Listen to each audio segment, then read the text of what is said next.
Hey, it's not easy to make a fun show. Why don't you try? Matter of camera, Unclear look as great. to what your accoutrements are. You could share the snacks, but the accoutrement are mine. It's not a great system. Oh, Dr. Polly, get off the track! There are nuns on the track. I haven't seen a nun in years. Yeah. K, Yeah. Lel. What? Just doing the alphabet. I'm not a smart man. The little circle is about to have a bunch of blood over it that a small vacuum is going to suck up afterwards. Oh no! What else? No. Oh, thank God. fuck. This is ad break 1. Talcums? I've got creams and leathers. For shoes? Oh, they come for shoes as well. Oh, we're spiraling. Oh God, we still got the post show. All right, It's gonna be a good one. back it out.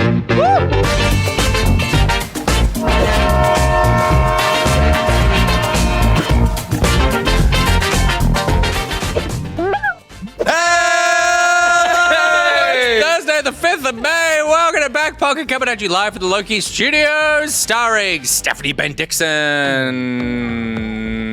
Peter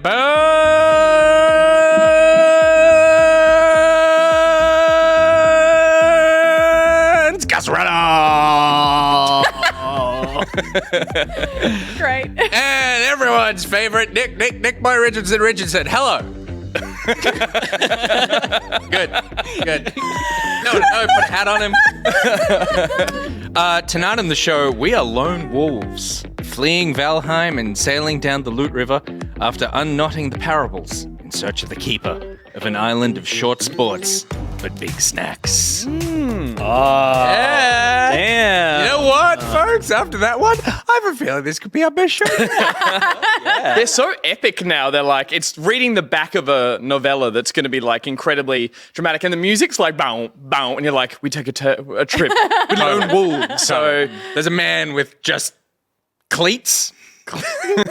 I think cleats are what people wear when they go cycling. so if he's just He's definitely not just wearing cleats then. Like jodhpurs? Jodhpurs are riding. Jodhpurs are Yeah, for horses. that's better. Riding horses. arseless chaps. Yeah, I'm thinking ye olde pants is what I'm trying to say. Breeches? Breeches. Breeches, He's wearing yeah. breeches. What about the ones that bellowed out? Aren't they called like Pantaloons. Pantaloons. Yeah. Pantaloons. Yeah, much less sexy. I was saying balloons. Yeah, anyway, that's what's on the front cover of the... You got some Mills and Boone stuff going on there. I like it. You ever read a Mills and Boone? Anyone here? I think I've opened a page to see if it's a sex scene, and it is every time. And I'm like, these are filth. I don't think I have, but I've definitely read stuff that comes close. Yeah, vampire shit. Oh, yeah. Well, not vampire stuff, but like, yeah, stuff that comes close, I think. No, I was saying it's me. It's mainly just vampire shit. Oh. Yeah, I got that. Yeah, You got the book from Toxic Hog, yeah. Toxic Hog. Toxic Hog. Yep. Sent me filth. Utter filth. That's right. Yeah. Oh, I want more of that. That was great. I know. And then Filth. also I'll have more of that. And also Filth. in the book, he highlighted passages and was like, I want to do this to you. It was crazy. Diddy, you'll never know because I'll never bring the book back in. He's not here to defend himself. Welcome to Back Pocket, everybody. A delight to have you here with us. Another night. They never end.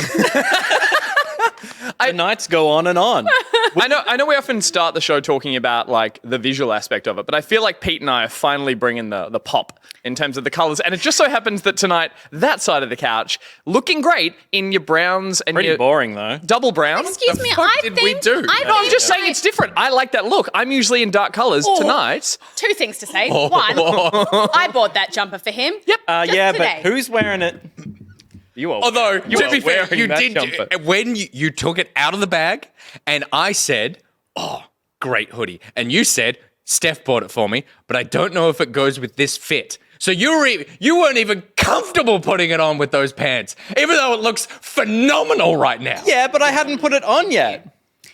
And I themed my top to the game that I'm talking about today. And I'm dressed in basically a fucking onesie. So You do look So comfortable. quit throwing your shade, fashion police. The thin skin on this side of the couch. good Lord. Coastal City says Nick is giving fashion. Hex looks fab tonight. Thank You both look great. Have- I'm saying that the colours are brighter than that side. I know. Scientifically, I'm right. It's just that you gave us an in for Yeah. indignation. So what and- you're saying? and we really ran with it. Were you surprised that my compliment came with a large smack of the back of the hand, as they all do? And also, let's be honest with ourselves, because at the collective age of 407 or whatever we can be, this side of the room is the prima donnas. And I'm including Scotty in there. Yeah. So anything you say, I mean, at least I don't want to speak for you, but at least me, I am going to take personally. I liked earlier today when Gus was like, we need to take a photo for something. Steph, do you need to put on your makeup? And I was like, I'm wearing makeup. And you were like, I know. And it looks... And Steph just spun on her chair to me and just started shaking her head. But you've put on more makeup since. That's really confusing. It was more of a day look. I'm wearing some makeup. God, it never ends. Nice shirt. Thank you. Yeah, I ordered this well and truly before we decided to make it part of the Patreon merch. So I ordered this like You 2 just weeks wanted ago. to see what it looked like. Totally. I reached out to Dion and said, do you mind if I get it done as a t-shirt? He said, of course. And I love it. It's so cool. Wait, he said, of course, he did mind? Yeah. This is copyright. I did it to spite him. But yeah, I love it. And I knew it would look great in a long sleeve Will white. we all get one? We will. We will. Because we don't usually get the wearback We stuff. will. We will. Oh, No, but, we now, will. but now it's through the other thing, then we can. Yep. Isn't that right? Correct. Yep. Yeah. We can order whatever you want. What do you want? We'll put whatever you want on a want? t-shirt. What do you want? I will You want more say, dark colours? Well, there are some restrictions on what you can put the things on, I've noticed. Steph, I want you to tell me right now something you want on a t-shirt and we're going to get it done. No, I just mean like... Tell me right Say now. one thing. Say one thing. I'll put it on. yours. I'll put it on. I'm just talking about like the stuff that's currently available. You want a clock? I'll put it Do you on a want a clock clock? for you. Do you want a clock on a shirt? Do you want a clock on a shirt? do Do you want to print on a clock on a shirt? I do not want a clock. Do you want to watch? Do you want a picture of your Do you- face not wearing makeup but wearing makeup? Do you want... What do you want? I just want the design to be available on more shirt types. I feel like want to- Okay, so I feel like you're dictating that the shirt types that it has to be on with the current situation. I mean, there's short sleeve and there is long sleeve. No, like the Game Club t-shirt is only available on the premium t-shirt and I think one other thing. It does come down to colours a lot of the time, and like there's sometimes the type of t-shirt has not good colours, and it's like okay. we picked the premium because it had a nice. So you don't want to give people the option of choosing. What if people just want to put it on a shit color? because people make bad He's just- decisions. he's- and I'm here to make that. logo. I make that decision there it is. for you guys. There it is. Shade. People make Particular. bad decisions. They do creatively. No one makes the right decision, and that's why I'm here. You're welcome. This is a big salmon jumper, Bluey. I'm wearing a big salmon jumper. But what do you want on a shirt? No, I don't know. I'm just saying. Just say That is One it, Steph. thing. Going one thing. Just literally say one thing. I want Here it on is. a shirt Yep. the review of the conga emote that guy wrote on the message board that I read out on the show once. So you want the full text I want of the that. full text Okay. of the review of the Destiny 2 conga emote from the Coastal, outraged are you listening? Destiny 2 and loyal... at the bottom of it is just you and me congering and me looking really uncomfortable. Coastal's on it. Coastal, you just that- send me the design. I'll get the t-shirt made and I'll get one for you as well. Baby, that can be on the back. The back is just me being congered by Steph, going like. That feels Okay. like the little thing that goes up here. Oh yeah, on the No, arm. the front is all the Silhouette text. All the I text. do always like something here, like on a t-shirt. You do. That was like really want That's not a Redbubble that was like option, 3 is it? weeks worth of discussion with you. It triples the price of everything if you want a I little, think little because thing there. in your heart of hearts, you want to be on the pro-am. I'd like lapels on. You want to be a things. golfer. Yeah. Yeah, that says what's important about you, in my opinion. What's up here? Really? That's your rank. It's not what's in here. It's what's up here. That's so there. true. That's so true. I'm gonna have a t-shirt that says "I'm important" just up on the sleeve. I'm special.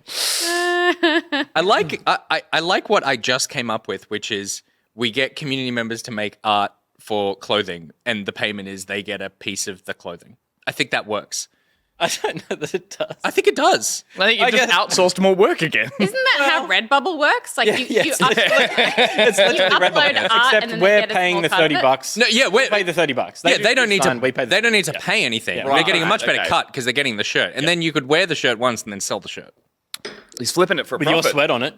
Yeah, it depends on who it is. If it's got cutie sweat on it, You're right. Like if I'm just going to pick a name out of chat at random, and that name is Goldian. If Goldian was wearing that and sweated all over it, maybe that would fetch a price. And then, although maybe not the best choice, Wouldn't be a good Goldie price. had also just said, "Why guys don't want to shave these days?" And I feel like that was a direct shot at 3 people. What the in this room. fuck? What did we ever do? I shaved this morning. I'm going back to. Does it cost anything? How much does it cost to put To stuff shave? on Redbubble? Oh, sorry. Like what? Like Free. if we It's were free. Yeah. Free to put something. free. So we could potentially saturate it with back pocket memes and Oh, it totally. at no cost to us, Correct. and people would have Except for the 3 days that it takes to process all that bullshit. I spend so much time trying to get him to do that exact thing. I did the emotes today. Yeah, I know. There's That's more great. emotes. There's more emotes. And in 6 months' time, there'll be more shirts. Steph's confused.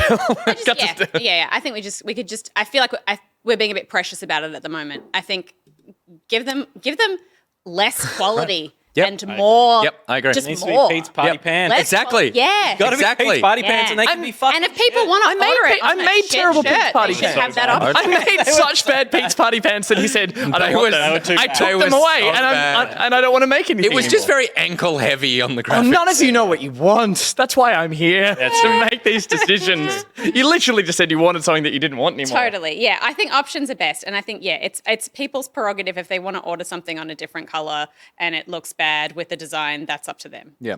I think people deserve the freedom. Yeah. And I think that it will sell more stuff. And I think you can be precious maybe with the standard back pocket original t-shirt. This is a discussion we should have on Monday, Yeah. the 9th Yeah. of May. The town go. hall. During the town hall, where point of order, less quality, more memes. More stuff here. People This want in the works. fishnets on a t-shirt. Oh, yeah, people There want we Pete in the go. fish. Stop. I started take those a merch suggestion They're here, thread turn in the Slack and said, and came up with 4 do you mean, suggestions and no one I has can jumped wear in. them right now. Just saying. Because I think the thing is, people don't want to talk about it. No, They just want it to go up there. No, it's for us on Slack. I made one and said, what do you guys want as merch? Yeah, and we I'm the don't only one who wanna- suggested We don't something want to so talk far. about it. We just want it to go up there. boring. Yeah, okay, so what you're saying is you don't want to do any of the work. You just like to see what happens. Yeah. I mean, I know. I'm sorry, where are we no, losing no. you? Gus, if you want to hand over the reins to me, I will take care of it. But you have to, I want you those have to be reins. I need okay those with reins. You have to be okay with the fact that Back Pocket suddenly sells 30 Scotty t-shirts. And there's like upload 1, upload fix 2, upload fix 3, and they're all still up on the store, and the thumbnails are all out of whack, and I'll just be like, I can't do this. Yeah. But yeah, Pete in fishnets on a shirt, 100%. Just a shitty little clip out. it. Or just here. What do you mean? Yes. Because that's where it counts. The cutie butt. Yeah. Cutie butt on the, yeah. Did you like Pete in fishnets? What do you think? I was shocked and surprised by it because I wasn't expecting it. Yep. But yeah, he's got a great butt, and Does, I've butt, always said that I like his legs. That's true. And you saw a lot of his legs in those. Yep, powerful legs. Tree trunks wrapped in No fishing buck wire. scat for you. I think I've told this before, but when I was in high school, because I had a voluminous buttock, people called me Bronze.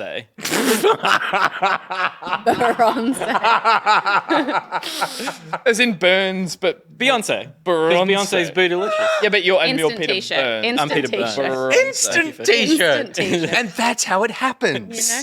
Pete says Beautiful. Bronze, and then tomorrow there's got to be a t-shirt. Yeah.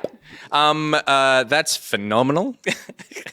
Well, on stream Yeah. 2 days ago when I was streaming Stanley Parable, I displayed the fact that I have no ass. Oh, I stood up and showed everyone. It's just it's Smaller spine back? to calve. Spine. I'm wearing T-shirt thing? I'm wearing the colours. Yeah, Yeah. it's a t-shirt thing. Good. Okay. So to recap, Steph's getting a t-shirt with the description of a Destiny. So Seth's getting a Redbubble store on the t-shirt of Yeah. all the designs on it. The homepage of Redbubble on Yeah. the day that We need lots more t-shirts. Okay. Pete in fishnets, ideally just more often in general, but definitely on a t-shirt. Burns on say, Bronze. on A clock. t-shirt, on a clock, Bronze clock. Bronze clock. It's what time is it? It's the butt Bronze on a time. clock. Bronze time. Yeah. And if you would like to one make cheek is a little bigger than the other, so they could be the hands. there you go. And if you'd like to have any of these suggestions, join us on the town hall meeting on Monday. Monday, 9 p.m. Be 7 there. p.m. 8 9, p.m. 9 p.m. I think we No, I think we landed at 8 p.m. We, Every yeah, available time. We had that 8 p.m. exact conversation. we went 9, 7, 8. That's Yeah. exactly what we did. That's true. A mouse pad. We need to get one of those anime mouse pads, but instead of the boobs, Pete's ass cheeks are the little mounds on the Yeah. You know, with the There's a small great one. The only of those, thing wrong with that exactly was you said little mounds and they're huge volume. You can't even reach your mouth. Yeah, You're you just like- lose your mouse in there. There is a Master Chief, but Yeah. There is one. version of it. There is one. Is there? Yeah. it goes off. What will they think of next? Episode 3. This just ejected beer at me. Yeah. I put it down Because you ripped on Master Chief and he was Yeah, like... it grappled talked about his out. butt. It's the first new feature to be added to Halo Infinite since launch. That's not true.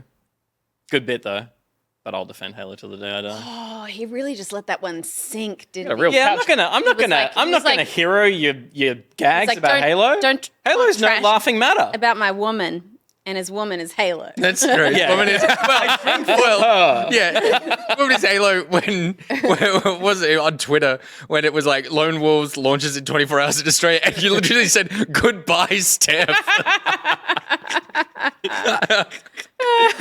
Good. Okay. That's like we spend any amount of time together anyway. That's true. This is the most amount of time you guys spend together each week. Okay. Well, you know what? It's because of Back Pocket that we all come together, and we come together around a table filled with bountiful treats, and that is because of Donut King. Of course, again, sponsoring the show this week. We are so excited to have Donut King on board again this week, sponsoring because they have combined forces with PlayStation to create a limited edition range of PlayStation donuts. To celebrate the launch, Donut King is running an in-store competition where consumers can win one of 5 PlayStation 5s plus thousands of other prizes. All you need to do to enter is purchase the PlayStation box of 4 PlayStation donuts to enter, and the prize pool includes PlayStation 5s, there's 5 of those to win, 5 DualSense controllers, 15 PlayStation Plus 12-month subscriptions, 10 copies of Horizon Forbidden West for PS5, 10 copies of Gran Turismo 7 for PS5, and 49,955 hot cinnamon donuts. Hot. Minus like 1, 2, 3, 4. Yep. Probably 4. Yeah. Probably 4. We've got one I every mean, single time. 3 and a We play. got 'em. Minus 3 hot cinnamon donuts and a PlayStation 5 that we're clearly going to win with the last box and then have to give away on the show. Yeah. That's a given. Do you reckon we need to give it away on the show? No. We don't need to give it away at all. I think we I'll have keep it. Yeah. We've only got 2 in our house. That's right, yeah. We could have a third. You could. Scotty doesn't have a PlayStation. What's she gonna play on? What's she going to keep warm on? Just like curled up on that. So thank you very much to PlayStation. Can I test? I've been eating these donuts for weeks. There are so many blue boxes of donuts just in my workspace, in my home space, everywhere, and they are delicious. Now, to celebrate the continued support of our beloved Donut King, we bring back a beloved segment known as Donut Chat.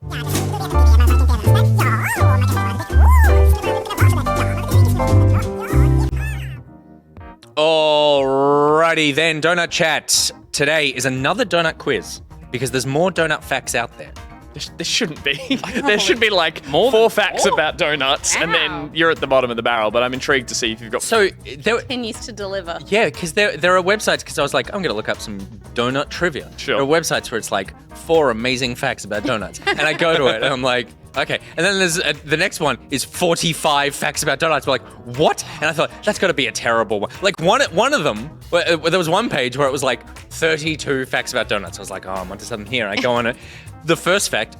Donuts are made of dough. Fact 2. They are often covered in interesting facts. And then it's like they're often covered in icing or sprinkles. I'm like, these are not interesting facts. These are the bare minimum You fell facts. for some clickbait. I did. They also started that list with the. They should have started with the interesting fact and then run out by the bottom and been like, donuts are often round but can be other shapes. To open with, they're made of dough. You Yeah, lost totally. me at the No, first. you lost me. Fact. But the 45 What shapes can they be?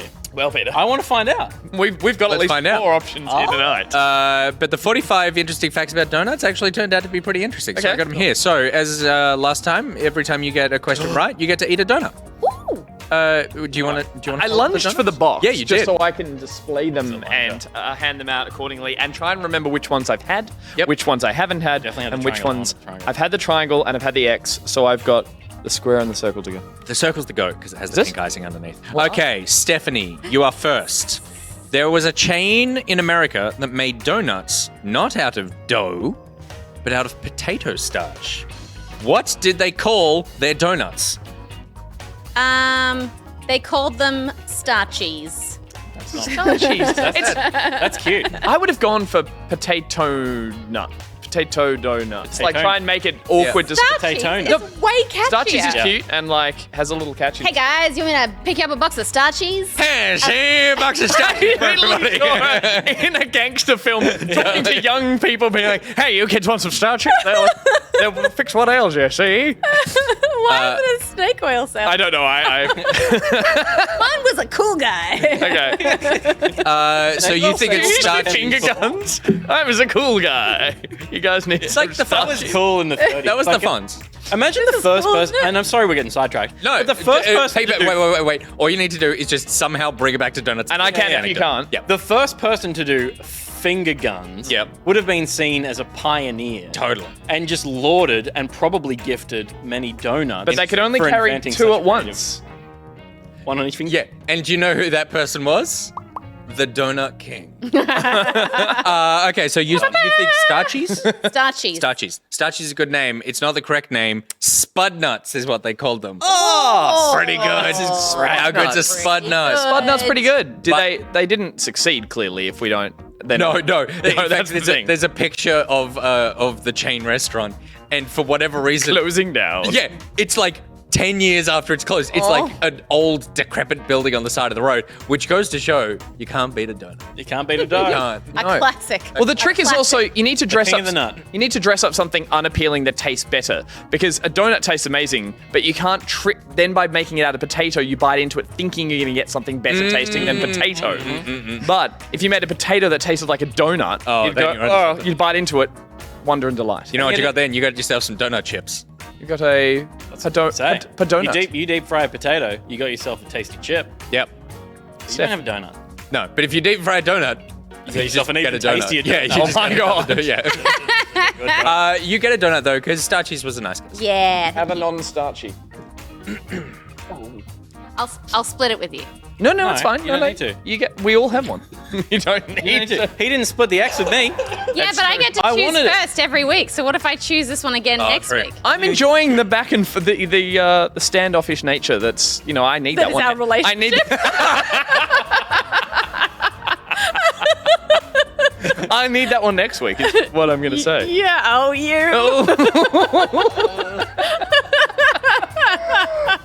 We really got to the heart of something there. Hey, Nick, Yeah. skip Gus. But our relationship. Peter, Yes, Nicholas. what kind of donuts did Voodoo Donut sell in the US? Voodoo Donut. They were like, they were puffy gingerbread man style. Like they were anthropomorphized Oh, nuts. yep, voodoo Little dolls. human shaped, and then you would eat them with toothpicks. You had to pull them apart with toothpicks. Interesting. So like you'd stab them. Yeah, you'd stab and pull and release some dough Interesting. straight into the mouth. Voodoo donut. I mean, I like your answer more. Is it a less interesting answer? It's not less interesting. The answer is more litigious than what yours was. I see. They sold NyQuil and Pepto-Bismol coated donuts. So the idea was that they would sell these to people who had had too much to drink and wanted a snack that was easy on the stomach. And so they would the come in and get a Pepto-Bismol. donut coated in Antacids. heartburn style stuff. But the donut shop was eventually forced to retire its medicinal flavors after the FDA stepped in. Well, isn't NyQuil like a Thank God sleeping? the FDA Yeah. did something. It's about time, isn't First it? thing the FDA did. Yeah. So, Pete, since have that? yours was not a litigious answer, you get whatever donut Gus wants to eat. You've had that one before. We've had that I one know before. I've had this one before, and it tasted so good. It matches his jumper as well. Okay. And hold it up so I can get. Oh, yeah, sorry, I bit it. All You right. have to pick the one that blends into your outfit the most every week. Nick. No! Oh, God! I hold them all. I don't know why I'm playing your game. Gus, when is National Donut Day? 24th of March. You gotta go in swinging. The confidence. You gotta go in swinging. 24th of March. No. 31st of October. You've got 363 Halloween. more guesses. Is it? Yes. So if you want a clue, Please. it's not a date. Oh. It's like you know how like Easter is the XX of a month. Oh, donut. Look at him pretend like he has the information there, I'm like- and he just needs to RAM access it for some The reason. 10th of... I was like, Oh, I was no, like, not the 10th. I was like Shrove Tuesday, but that's pancakes. Oh, it's trying to make as many zeros as possible. it's the first something of something. Oh, like the first Saturday Oh, of... no, down one, down one. First spring. Yeah, first Friday. First Friday of. Lent. It is the first Friday of June. The holiday was established in 1938 to celebrate the Salvation Army workers, Donut Girls, who supplied free donuts to American troops during World War I. Nice. Yep. Which I do think that the troops probably like would like some bullets. that would be more helpful. What do they give us? Donuts. Yeah. Just like, But Gus, you the confidence. Thank you. You get to pick. I'm back to X. I did really enjoy the X last week, so Good. X again. Okay. And Nick, then got a question for yourself? yeah. Well, I forgot that Will wasn't here, so I'll just well. Okay. It's good. 'Cause this question does involve some working. So. The question was, how long was the longest line of donuts ever put side by side? And according to Guinness World Records, it was 3,453.4 meters. But Stacked or laid flat? it laid flat, Interesting. but didn't give me how many donuts that was. So we need to calculate this. So it's 3,453 meters. And we're going to assume that we're going to measure this in centimeters, So right? donut is what? 3,453. I would say 15 centimeters a donut. Do you reckon No. 15? No. No. That would mean a school ruler is that big. School 10 rule is centimeters 30. a donut. 10. 10. I reckon with 10. So I'm going to go 3,400 by 100 to put it in centimeters. We reckon 10 centimeters. Or 10. That's 34,000 donuts. That's a lot of donuts. And it If went... they're standing end on end and they're 2.5. Iced or centimeters wide. uniced makes a difference. Iced or Iced or uniced. Over that larger scale, it does make a difference, doesn't it? Yeah. Yeah. And what did you say? If it's stacked end on end? If they're standing upright. We already, rather than we already flat. established that. They're flat. Yeah, but what if they are standing upright? Well, 2.5. that's mental. Why would anyone... And so we're saying by 2? 2 centimeters? No, 2.5. I mean, Two and that's a Donut King. You're going to get a thick beast of a donut. 2.5 centimeters at least. And Donut King, we're sorry if you don't want to be known as where the thick beast of a donut comes Also, like, endorsed with a mug, so with a thick beast of a donut. Yeah. 138,000. It does emphasize- 138,000 to know. donuts going straight up. Okay, good. And that was in Hamburg, Michigan. Well, congratulations. Hamburg's in Germany. Yeah, well, I thought it was in Germany right up until I read Michigan. That was a surprise. It was. That's why I stopped. And that's good storytelling to put the surprise right at the end. It is. Getcha. It's just like the ending of Drag Me to Hell. Yeah. You think Remember the everyone's ending of fine. Drag Me to Hell? Yeah, and then Justin Long, see you later. No, not Justin Long. Justin Yeah. Long's on the platform. Justin Long's on the He's platform, fine. and he's fine, but she's not. She's not fine. She goes down to hell. What an ending. What a great ending to that movie. Never seen it. Thanks for Haven't you? Oh, it's about time I got one over you. It's so good.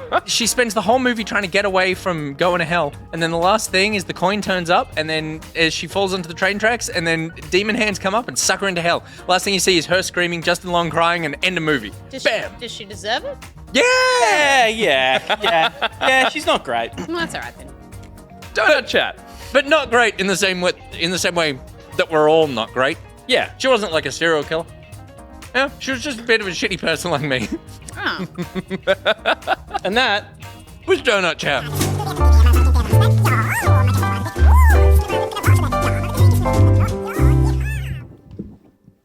With a bit of a movie spin on the end there. yeah.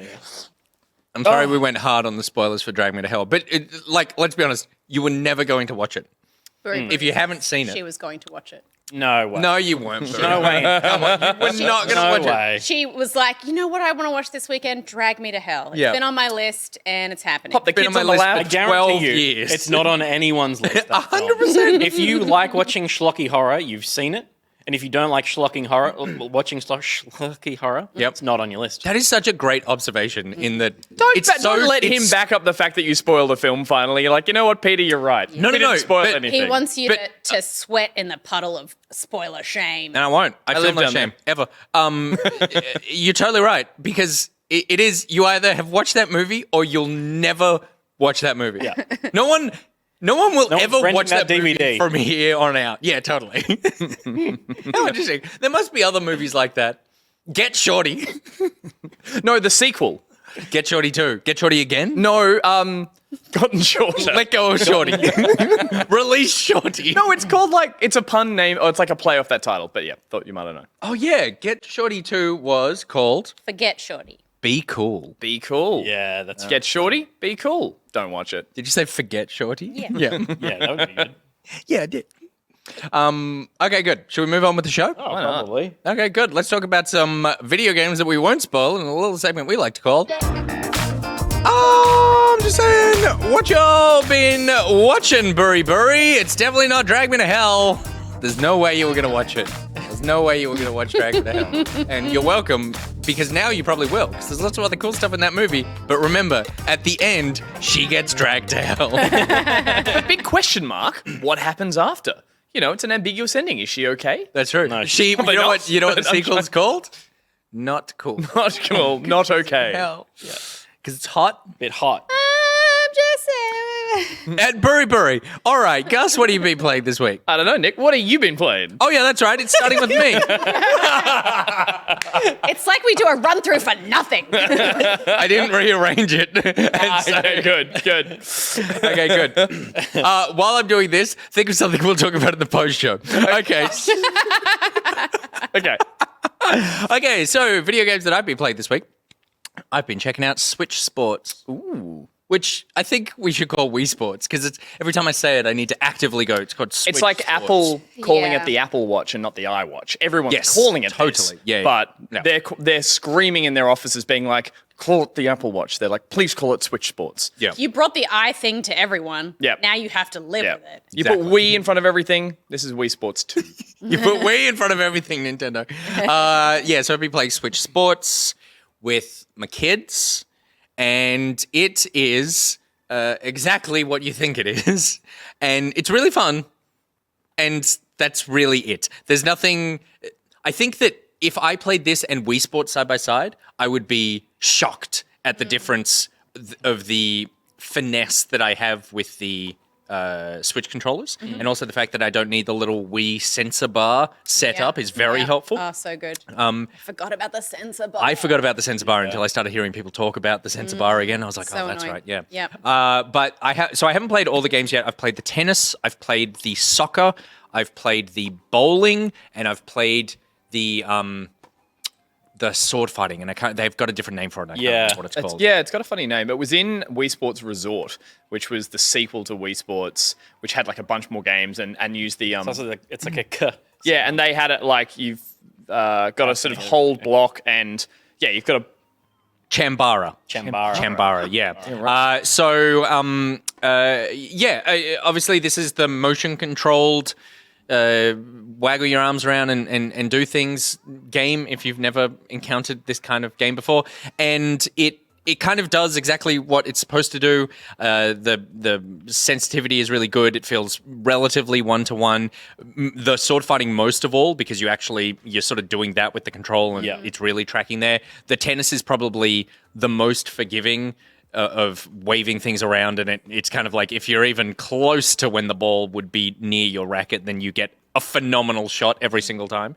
The bowling is, I think, the most one-to-one, as it kind of always was. I feel like the bowling was the classic. Yeah. Was it? That was like the one that like bowling and tennis. And Bowling and the tennis, I think. I'm going to get this just to have bowling on it because I miss having... I'd have a Wii in my room just to...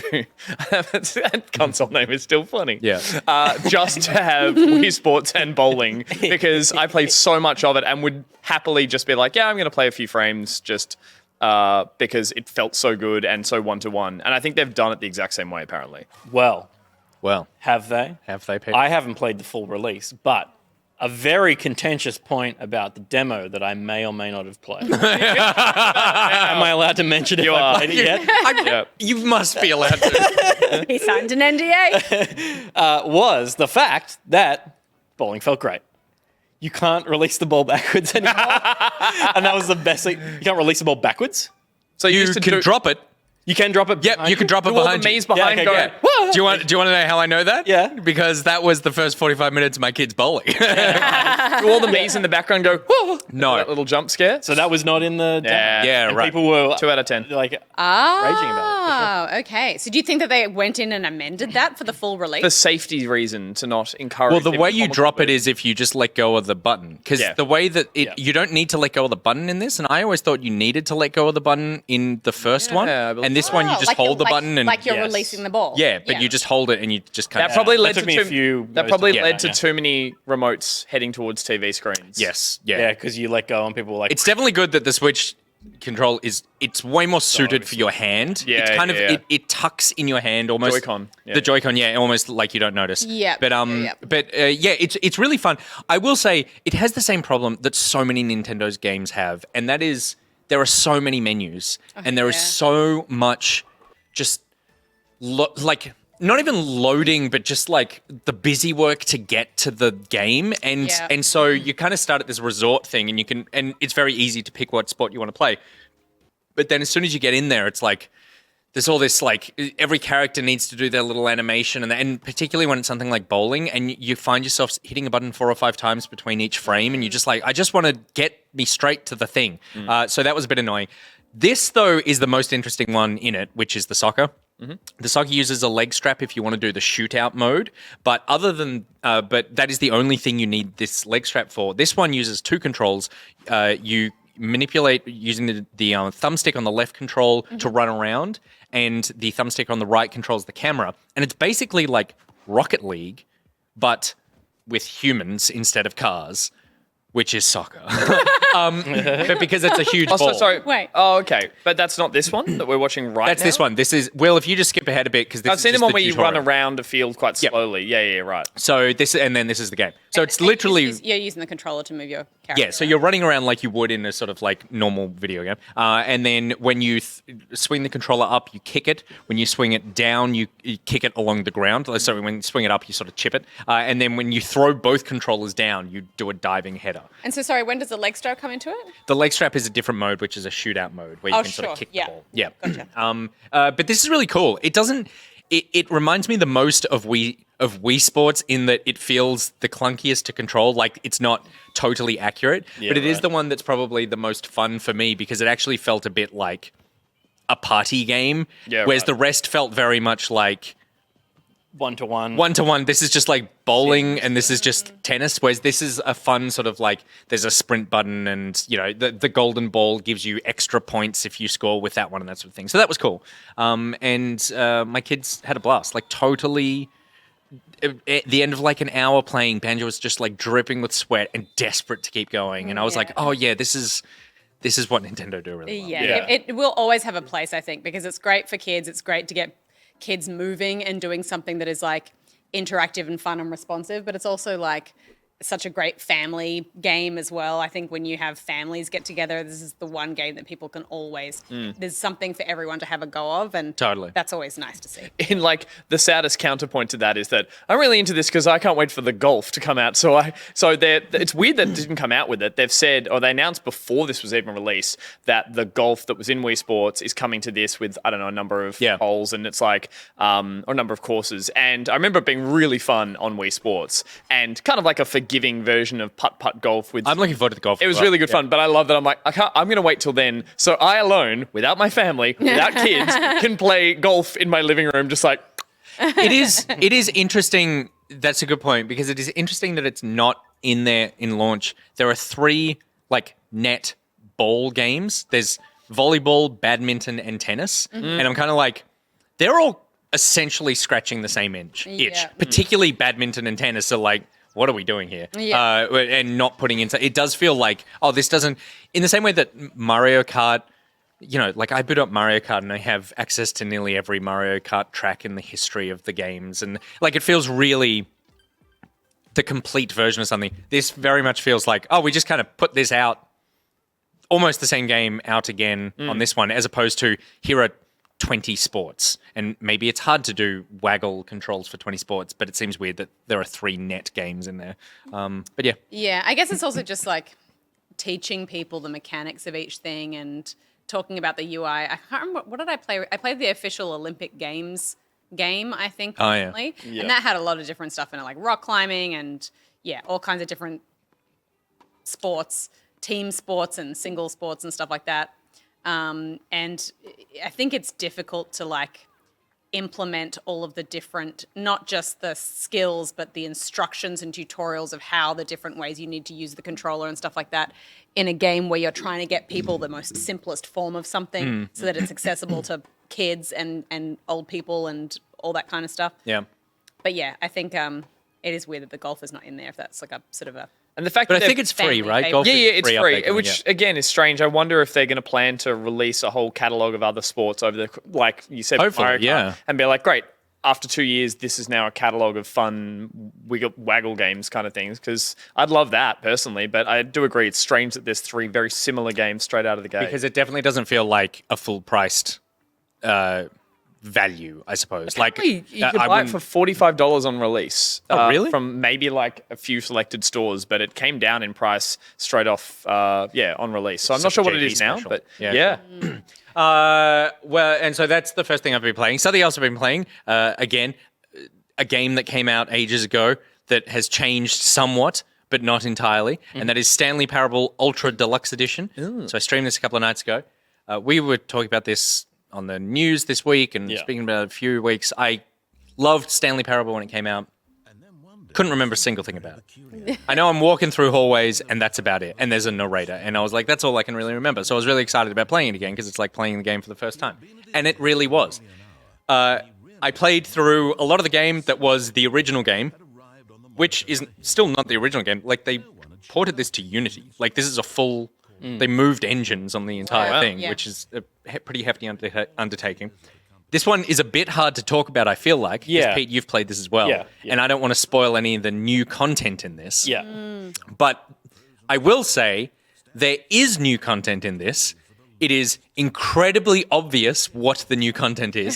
So there's isn't it no... where the new content is? Is that Sorry? that's what's really obvious? Where the new content is? Yeah, it is clear that you are experiencing something that was introduced in this version Yeah. of the game. Okay. The game makes clear. regardless 'Cause of it- whether or not you've played whether you Yeah, played because the I was like, I original wonder version. if I will recognize the new content in here. It's and in it's the like... trailer that I thought that you were avoiding a spoiler that I thought was great that you could talk about it because it's If it's something in the trailer, it's go in the ahead. trailer. Yeah. There's a door marked new content Yeah, right. Yes. that is open at one point, and you're like, oh, and so a lot of people worried. that's funny. Yeah, and so they play on that, but so you're not there being like, I wonder, is this been tweaked? Yeah. Is this been And there is Yeah, there is a yeah. thing at the beginning where you can pick, have you played the game before? And cool. if you pick yes, then it only puts you through 1 or 2 loops of the game before it shows you where to go for this new stuff.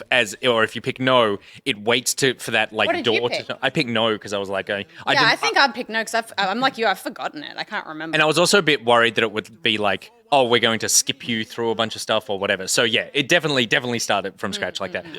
It's phenomenal. It's so good. It's somehow, Pete, it's like somehow both the original game plus an expansion plus a sequel plus none of those things. Yeah. It's so clever in the thing that it's trying to do that I was just in awe of it the whole time. Yeah, it's the thing that is special about the Stanley Parable for people who haven't played it is that it is a very early and the most successful for sure meta game. A game that is really reflexive.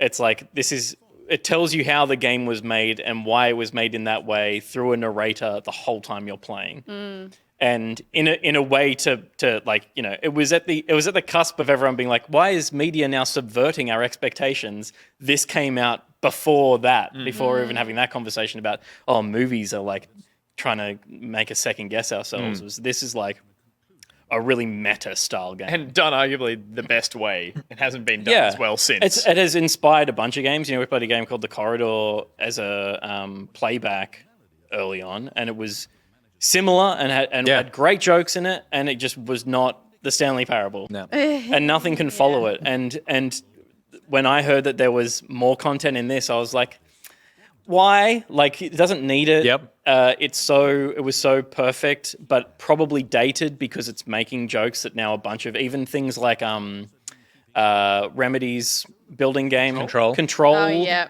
don't directly copy, but Control can't really exist without the Stanley Parable. Totally. The whole like everything moves around you all the time, and the nature of like corporate culture crushing you is the real villain. And you, the player, are here. Yeah. In a way as well. Like, you're aware that you're here. The game is aware that you're here. Your direct actions rebelling against whatever corporate, bigwig it is also you rebelling against the developer or the creator of the game, and all those kind of like, similar. Yeah. As soon as you start seeing the new content, it's a delight. Yeah, cool. William Pugh is just very good at gags. And it's just the whole thing is a series of gags built in an engine. And they're all solid gags. It's Kevin Brighting who does the sound, the voice of the narrator, and is back. And it's just such a strong character, beautifully. David David Ridden. Both of them. Yeah, David Ridden and William Pugh made Stanley Parable. Okay, right. Yeah. And maybe Redden is the. I think David Ridden's the writer. Yeah. But like the humor is as strong as it was. Yep. And it's crows. It's like they've really like put out a solid new content experience, and if you play it having played it before, you will get hours of laughs out of it and really poignant stuff, really absurd stuff. It's great. And just really, and I think an expand it goes bigger than the original game. Yeah. But not in a sort of like sellout's not the word I'm looking for, but not in it goes bigger in a way because it feels like it has to go bigger, and then makes a comment on the fact that going bigger is something that it shouldn't be doing. It's all that sort of stuff. Like, it's so aware of why are we making this in the first place? Like Pete's point of like, this game doesn't need new content. The game knows the game didn't need new content, but it's so clever in the way that it's doing it. And it's just a delight. And then as I was playing it, so I played it on stream. I played for like 4 hours or something, and I got, I think maybe 18, 20 endings, maybe that, if that. Mm-hmm. And I was like, how close am I to finishing this? And people look it up and they were like, oh yeah, there's 40 endings. I was like, oh my God. Is finishing it, what is finishing it? There's no finishing it. It's just seeing all the endings, because you just stop playing whenever you want. Like, you get an ending and then you go, am I happy to go through this again and do something different? But what it does, in the same way as time, like, I love time loop games.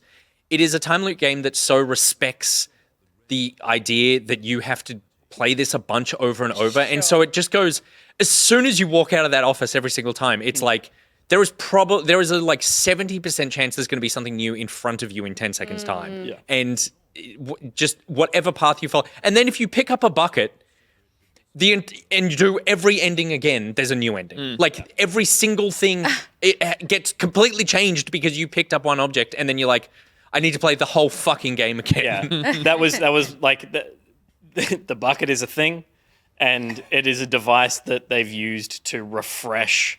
For someone who's super familiar with the Stanley Parable vanilla 2012 or 13 or whatever it was, even if you pick up the bucket and play the game as you have before, you will be delighted by what they've done for you. Oh, so much. It's so much. So cool. Yeah, it's great. It's funny because, I will do this. I will play this, actually, because I reviewed this back in the day for Good Game and gave it a 10 out of 10. And the moment we're seeing on screen now is the bit, like, you looked up how many endings there were, and the most joyous part for me playing this game for review back in the day was that fraction of time where I felt like the game could deliver on its promise of having infinite endings. Like, it genuinely, totally. First, like, it's not possible. They've written a finite amount of endings and scripts and all that kind of stuff, but it genuinely convinces you, even if it's just for like a split second or 5 minutes, you're like, maybe there are this many. Like maybe it just does keep going. And that is such a amazing feeling that you rarely get in a creative medium that you're like, yeah, you know, it's not just those 4 little tricky endings that tell you that there's more out there. You genuinely go like, there might be more that I just don't know. And There's a magic to it. Yeah. It tricks you. Yeah. Like, it's but not in a way that feels malicious or like that's trying to get more enjoyment out of you than it deserves. Like you genuinely feel like respect for it for how hard it goes. And there and also the thing that there are so many things that you could easily miss in this, but if you do so, like, I will just say there is a hole in this game, and you could just never come across it or come across it and do something with it and then never do anything else. But I definitely encourage you to continue doing something with the hole, because when you do, a 10 minutes worth of gameplay came from that was so delightful that I was like, I could have just never done anything with this, and it would just be there in the game still. In your mind, you're like, how many other holes are out there? How many other things have I not tinkered with? Yeah. I feel like I've often been Affects you. at the detriment of my experience, like reticent to try things in games because I'm like, oh, it wouldn't be that. Yeah. Or that's no way that will do anything. And then often I miss out on experiences or it takes me longer to solve a puzzle because I didn't just try a bunch of stuff because I'm trying to figure it out in my head rather than figuring it out by trying stuff, because you want to feel smart enough to figure it out in your head without having to just look like you're brute forcing it or feel like you're brute forcing it. Yeah. And so I feel like going into something like this, you have to be in the mindset of just like touch everything, interact. But it gets you there without like, that's the thing. As someone pointed out to me in chat as I was doing, like, they don't hide anything behind locked doors. Like, there's all these doors in the game, but if a door isn't open, there's a 99% chance that you can't go open that door. So you don't need to go and like poke in everywhere. The genius thing is that as soon as you start doing something new, voiceover starts. And you're like, I haven't heard this before. And so you know, oh, I'm on the right track. Yeah. And that's you're right. It never really feels like a puzzle game in a good way. Like, it never really feels like... You always know where you're going. You're always just kind of walking, and then suddenly something new happens, and then you go, okay, I'm just going to follow this now. Literally to the point of, and this is a gag from the original, the narrator will say the code, the password to a door or something that the character couldn't possibly know, but you know because you're playing and heard it, and then you use the password, and it's like, Stanley couldn't possibly have known that, but he did it anyway. But by some miraculous piece of luck, he managed to get. Yeah, exactly. Makes you wonder what the kind of playtesting that was involved. Oh, Like I can't. this. It makes you think, To anticipate what kind of everyone's- mind can sit down and draw out this as a sort of a layout of game design? Or just watching people play and writing down possible things to comment on people trying or things to say when people do certain things. So yeah, it's a strong recommend, I would say, for everyone. Like, if you haven't played it, definitely. Even if you've played it, there's enough here that it's like, it's totally worth going back and checking out. And then the final thing that I played just very quickly is a game. It's on Steam, but I'm playing it on my phone. It's the new Zach Gage game, and it's called Not Words. So Zach Gage makes really great, brilliant puzzle games. Spell Tower, really bad chess, good Sudoku, which is where he was Average Scrabble. Like good Sudoku came from, he was like, I really like Sudoku, but there's all this shit about it that's really annoying. So I'm just going to make basically an interface that teaches you how to play it really well. Huh. And I, just by total chance a few days ago, was like, I really feel like playing a Zach Gage game. So I opened up my phone, went to the App Store, and a new game was there. And I was like, what? And so Not Words it's called Manifesting. It is called Manifesting. It's basically Sudoku crossword, where you tap on like a square for a letter, and then it will show you 3 or 4 those highlighted squares there. It'll show you, okay, these are the squares. There are 4 squares here, and they're not necessarily in a row, so it's not like a word. And then it'll show you below all the letters that you could put in those, in the same way as Sudoku has, is like, this has to have a 2 and a 1 and whatever. So it goes, this selection of 3 squares have to be one of these 5 letters, and then you like put them in there, and then you basically just build your words out of that. So you build a crossword, but using sort of Sudoku rules. It's really cool. There's a new puzzle every single day, and it's just that sort of like Zen, do it. I did it on the train here. Gus is playing it now, and it's great. And it's all the Zach Gage, super simple polish, really beautiful art style, clicky little sound effects. All of it is just like, it's just dope. It's just a really cool word game. Yeah. And it's free. Nice. And it's free. You can pay $17 to buy the whole thing and unlock a special puzzle and a bunch of other stuff, but you don't need to, and you can just play the daily one every single day. And yeah, it's dope. Awesome. It's really, really good. So that's Not Words, KNOT Words. Buy it now before the New York Times does. Yeah. Gus. Yes, it's my turn now. I saw that there was not DLC, but there was an add-on to Bug Snacks a couple of weeks ago. Isle of Big Snacks. No, like 2 days ago. Oh, really? It only came out. It came out. Maybe last week. It was last week. It was in last week's game plan. Oh, you're right. It came out on Friday last week because I couldn't There you play go. it. Yeah. Yep. And I never played Bug Snacks, and I thought maybe I'll just play this add-on bit of content and just see if I like it. And if I like that, I'll go back and play the full game. Oh, because it was standalone. Did you say that? Nope. This is the journey I went what on he that was thought. strap in, Stephanie. So I booted the game up. It's just come to Game Pass, so it's on Xbox and Xbox, but it was PC and PlayStation, I think, so originally. Maybe it's been on Xbox for a while, but it is on Game Pass, so I picked it up. Booted up, couldn't see anywhere in the menu that said play the DLC. Go to the So big I was like, tent. all right, I'll just see what this game's about. And I finished it. I sat down and just went, it is not a long game, but I played every single bit. I played the whole main campaign and I really enjoyed it. I had a great time with it. You're the only one who's played it all the way through, I think. And I know when you played it, we talked about the fact that we were like, oh, you liked it. And we were like, oh, I don't think it appeals to some of us. Yeah, I think you called me a pathetic cuck at some point. Yeah. There's more of That this. still stands, but I think the game has separated itself from you. Yeah, okay, There we good. go. Yeah. And I see all the things. I won't talk about all the stuff I liked in the main game because I'm echoing a lot of the stuff you said way back. But it's a very charming story, or very interesting story with very interesting characters. I would say the actual Bug Snack and the catching of them is the least interesting part of the game. In fact, it's quite clunky. And most of the time I would catch a bug snack by an exploit or a sort of it would just kind of fluke its way there. And I was like, I think I did the right thing. And then it's like, now catch 4 more. And you're like, oh. Well, I would argue it didn't do too much of that. Not in the way Pokemon does or something. It's like catch heaps of stuff. It's like I enjoyed how small this game felt, how little it asked of me in terms of the objectives, and how obtainable an ending felt. I was like, I can feel this thing wrapping up in 3 to 4 hours. And so that got me moving through it.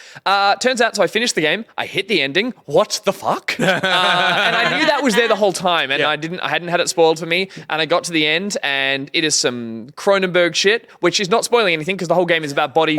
Level, like you literally feed them the bug snacks and they change their body parts. So As soon as you say that I'm not spoiling something, I feel like you're spoiling. That's all I'll say. Okay. I got to the end. The bug snacks one of the bug snacks has a history of violence. Works at a diner. So, really, really great, and got really connected to the characters. Some amazing writing and amazing voice acting.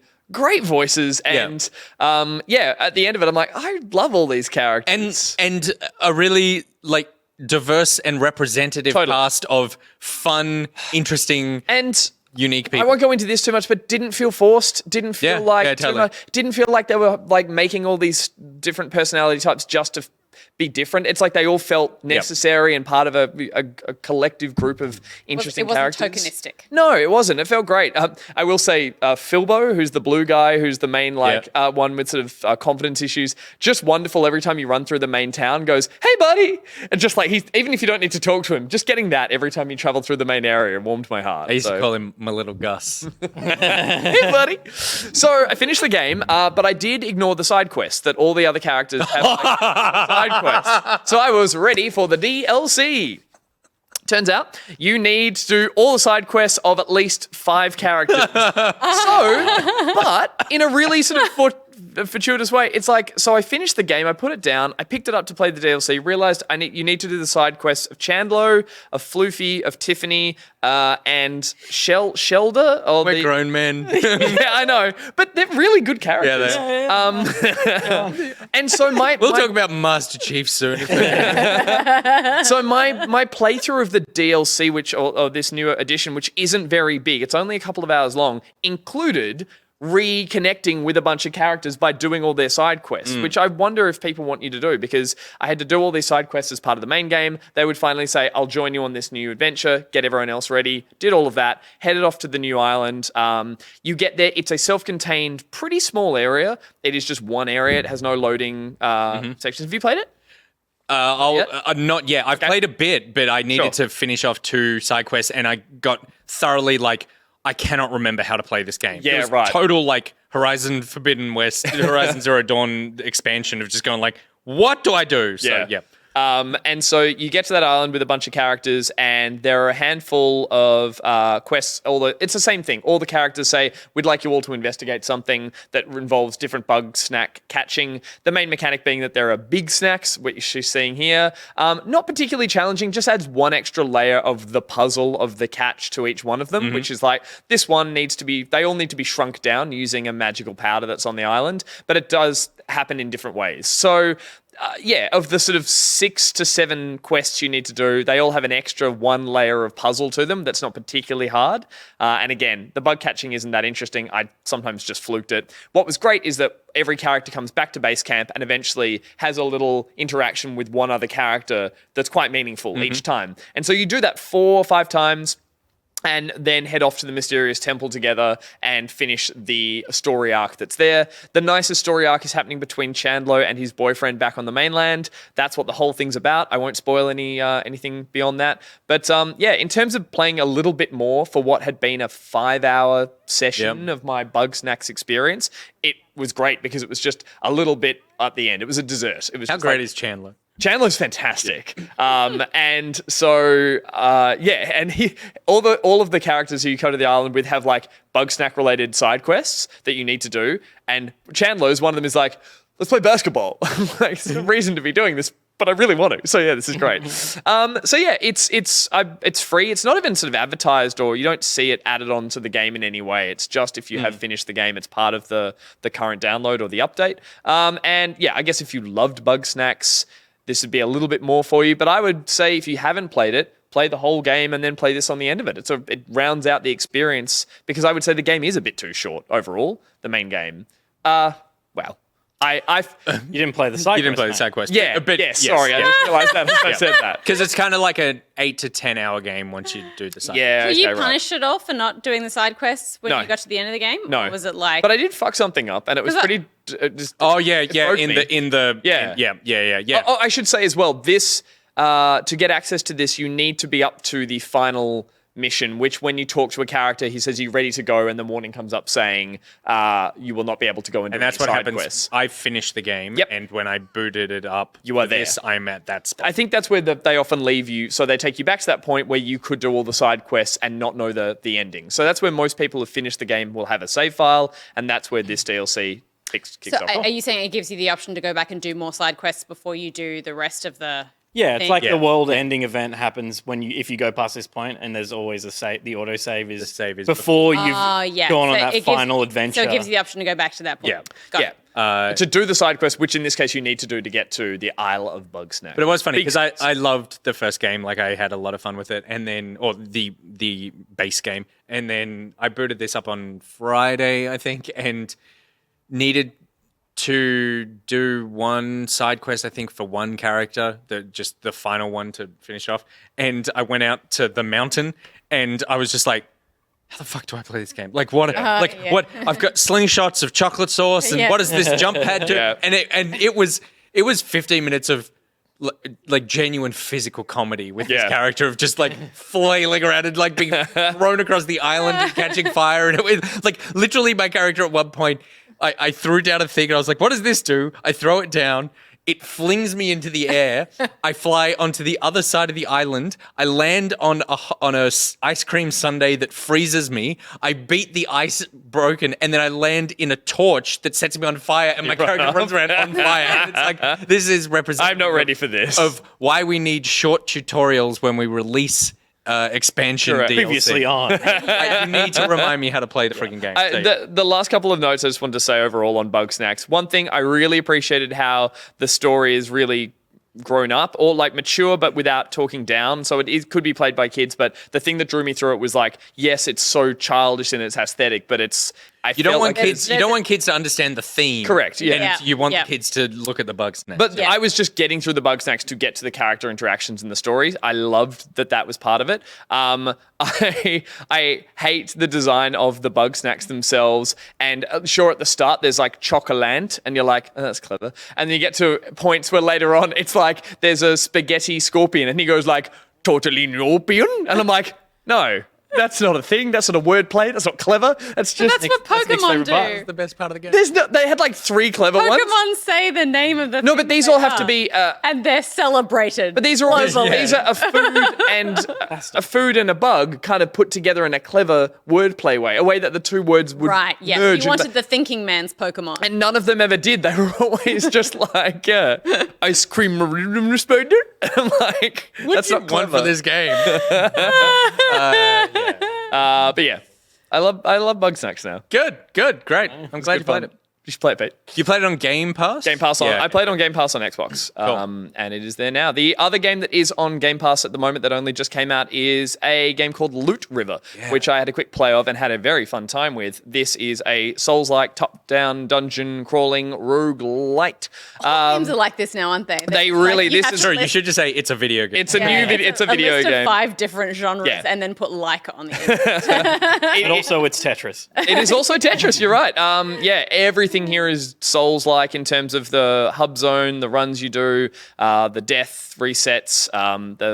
But the main mechanic you're seeing is that the world you're traversing is on water in a river of sorts, and basically the game is played with a left thumbstick to control your character and do top-down multi-weapon skill-based combat, and then the right thumbstick moves the platform you're on, which are these sort of Tetromino platforms that is an instantly gratifying and easy. Straight away you learn it and you get it. The second you walk onto one of these platforms and move the 2 thumbsticks independently, you're like, I can do this. It's a little left brain, right brain as it goes on, but straight away it feels really cool and like clunky and like chunky. chunky and clunky. It's just thump, thump. Everything Yeah, okay. clicks and it just feels really responsive. Then there's some interesting ways in which it plays into the combat and the gameplay itself, which is that you can kite enemies onto your platform, or you can basically charge attacks and just hold your charged attack and move the platform as a way of moving your character up to the enemy, get a hit, come back. And you think, the second you do that, you think, well, this game's going to be totally unfair. Like, I can just totally cheese these enemies the whole way through. And then you move a little further on and suddenly there's an airborne enemy that will follow you as you leave, as you float your platforms away. And you think, oh yeah, that's a little tricky. And suddenly there's a few more challenges.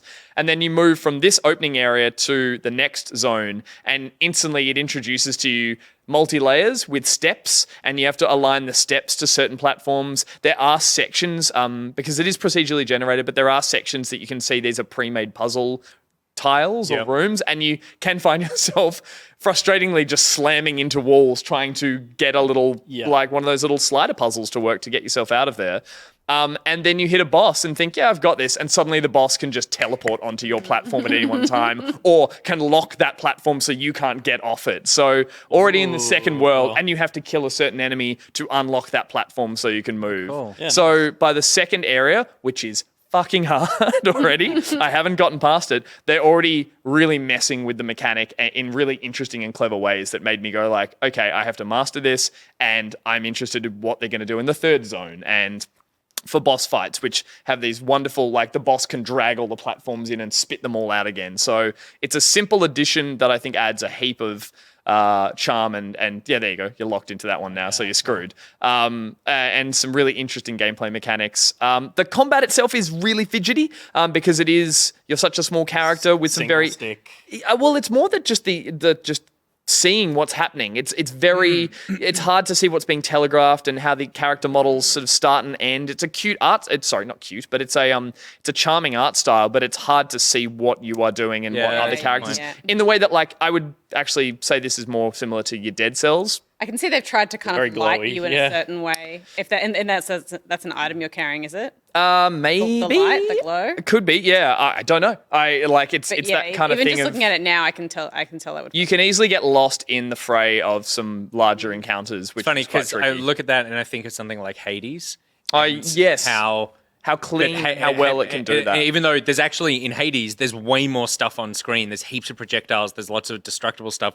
But at no point was I ever like, I don't know where my character is or exactly what my character is. We've talked about that in a few games in the last couple of weeks, where it's like games that can put a lot on screen, but you know where to keep your eye and what to watch and what to focus on. Yeah. And this game stumbles a little bit in that regard. But you still recommend the rest? Because I saw this on Game Pass and I looked at it and I actually have it installed, but I was like, I wonder if I would need another one of these games in my life, like this sort of like pixel. You don't? Yep. But I think it's at least a great couple of hours to see if it clicks with you. One of the other brutal mechanics that they've added is the way they juggle health, which is that you start the game with 4 health pots and you can't pick up any more.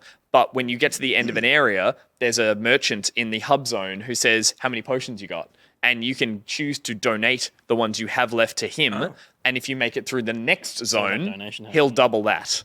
So you wow. can Permanently? no, for that run. So okay, right. yes, you lose everything on a run. So you need to spend currency and knowledge, which are the two the currencies in it. Gold and knowledge. But it basically you get to the end of the area, and if you gave him all 4 of your potions and you make it through without any heals, you'll have 8 for the next zone. It's brutal, and I would say a little bit too punishing. But Do the runs change each time? it's always the sunken city, then the higher city, then the. But the so it's more, tile set The tile. changes? It's more like Dead Cells. So it's like, not like you could perfect a run through. No, even though you can get good in an area. Totally. But one tactic that I've seen not only other people try that I used, but that the trailer encourages is just running. Like just running through, grabbing a tile, sliding off, getting away from the enemies, just hot-footing it through the zones. Yeah, okay. It's actually a game where that's a viable option because you can hit a tile, get onto the next tile and leave before that enemy's even left that tile and followed you on. Do you only have control of the tile that you're on? Yes, yeah, that one you're standing on. right, okay. But there's some things like you can accidentally hit a flaming barrel and it starts burning any tile connected to it. So you need to disconnect the tiles you're on and things like that. So here you see it's just cheesing this one enemy. Back it up. But there are enemies that can attack much further than you think. So you float your tile up near them and suddenly they'll projectile or they'll reach out and grab you or do something. So and then it's Oh, cool. And then it moved on to the that one as well. Yeah. So you think you've got it, and then suddenly you'll get into an encounter and just totally like brain fart and be like, I don't know what I'm doing. The tile movement coordination would take some getting used to. Yeah, but it's good fun, and as I said, it's on Game Pass as well. So if you've got that, it's worth a try just to see if it gels with you. But it really gels with me, and yes, it is another Souls sort of imitation Souls-like, but it benefits from that, and it's really fun to play. Cool. I'm going to check it out. That is Loot River.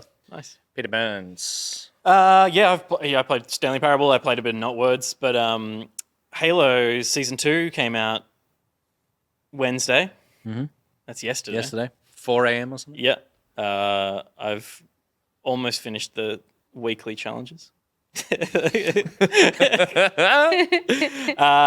Halo dead game. So this Season 2 content drop has happened. There's another 6-month season, which is a long season. But during this season, they hope to, by end of August, obviously they're in development hell. They're struggling. Yeah. Oh, no. Obviously, they're hoping for an August release of the co-op, network co-op, not local co-op, and the Forge mode. And the Forge mode is going to be a big content flux for the game, which is the biggest issue with the game at the moment is just a content thing. But they did release a bunch of new modes. What do you mean by that? Sorry. People are frustrated with the lack of maps and the lack of playlist variety, that kind of Forge is thing. like a custom build maps and Forge released with Halo 3. It is a map editor and game mode editor, so it lets people tinker with like gravity and settings attached to different items and stuff like that to manipulate the game in a way to make their own modes. And do you think it's just that they just were focused on main game? Or sure, it was a different team that were working on the multiplayer. Did they just not have enough time, or they just? What do you mean? They haven't finished anything. They haven't the whole. They didn't. They wanted to launch the game with Forge and with co-op, and they haven't finished. Right. It's not done. Yeah. Okay. So it'll be a beta in August. It's been the story of Halo since 2014. It's been the story of Halo since 2002 when the first. Oh, even came first out. Halo. They cut 30. I know they cut that. Yeah. But I was thinking They've more never had Master a Chief finished Collection. game ready for. Yeah, funny. Yeah. That poor team, man. But they have the kind of pillar new game mode that they released with the season is called Last Spartan Standing. Yep. And it's great. It is a gun game style free for all mode. It's currently only on the new Big Team Battle map. I want to say this playlist will probably introduce the other Big Team Battle maps at some point. But every time I say surely they'll do this, they don't do it. Is this the map? This is the new map. I like the look of it. It's cool. It's cool. It's got some great verticality, great traversal. It's a really Halo map, and I dig it. I dig all the Big Team Battle maps though, but I think this is stronger than like High Power and Deadlock. Yep. This sits alongside Fragmentation as one of the really good ones. This has lots of hidey holes and kind of like Yeah. corridors that interlock. That's why I mean you could feel that the Big Team Battle maps were also built around the idea of the grapple as well. But I did often find that it felt a lot like I'm just kind of like going Covering across big open space to fields. just- Yeah. Well, and because this is, I think 12 player, you jump in as 12 players rather than, Big Team Battle is much bigger. It does feel like there is a bit more space, but because you're a lone wolf in this mode, Yeah. you want a bit more space. Yep. It's not about being like Tell us, wolves, roll. like mayhem. So the way this mode works is you start with the sidekick and the disruptor. You start with 2 pistols. As soon as you get a kill, you can upgrade to a mauler, and then you upgrade, I think, 5 or 6 times throughout a map if you get enough experience. Do you get to pick which gun you upgrade? No, it's like a tree. Okay. You just work your way through it. No, sorry. You started with 2 pistols. You keep. You've only got 2 weapons. It gets rid of what it deems to be the lesser of the 2 guns every time. Yep. So you go from sidekick disruptor to disruptor mauler. Yep. Mauler. Mangler? No, assault rifle. Assault rifle. Yeah. Okay. Cool. Is it called the Mangler in this game? And it's Mangler? called the Mauler in Halo 3. Mangler's the heavy It is pistol. Mangler. The one that they nerfed a couple of weeks ago. Yeah. Yeah. But you pay the XP to do that upgrade. So you own XP. You don't pay it. You just earn the amount of XP to let you level up. Yeah. I was going to ask because I played a few rounds of this, and I was just wondering: is that XP that you hold X to, upgrade or whatever? Is there a reason to bank that or to not do it instantly? Well, unless you don't like using the next gun that you know is coming. Oh, okay, yeah, that makes sense. could I was not. just curious why they had it as a now hold X to, and not just like that gun would game. be the reason. Yeah, okay, fair enough. That this gun in particular is more useful currently. And then they've released King of the Hill.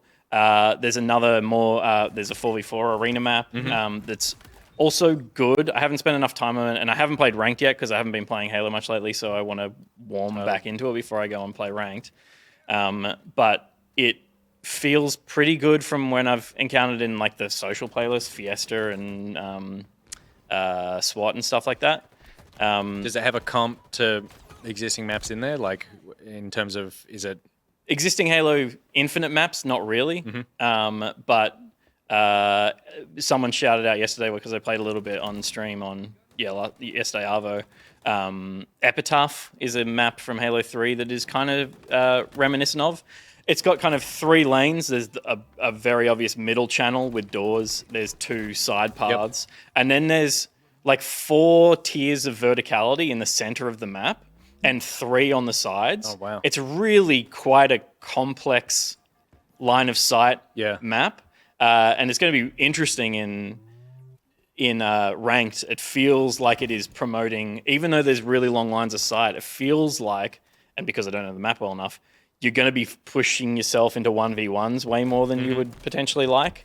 But I'm sure that someone who's top mid is going to be able to see kind of the left side of the map and have through lines to that and play around that. So it's going to be interesting to check out in that mode. But yes, 343 can't do anything good without a nice little serving of just what the fuck. And Twitter, you may have seen, if you see any information about well done, Pete. Halo on Twitter, Twitter's raging.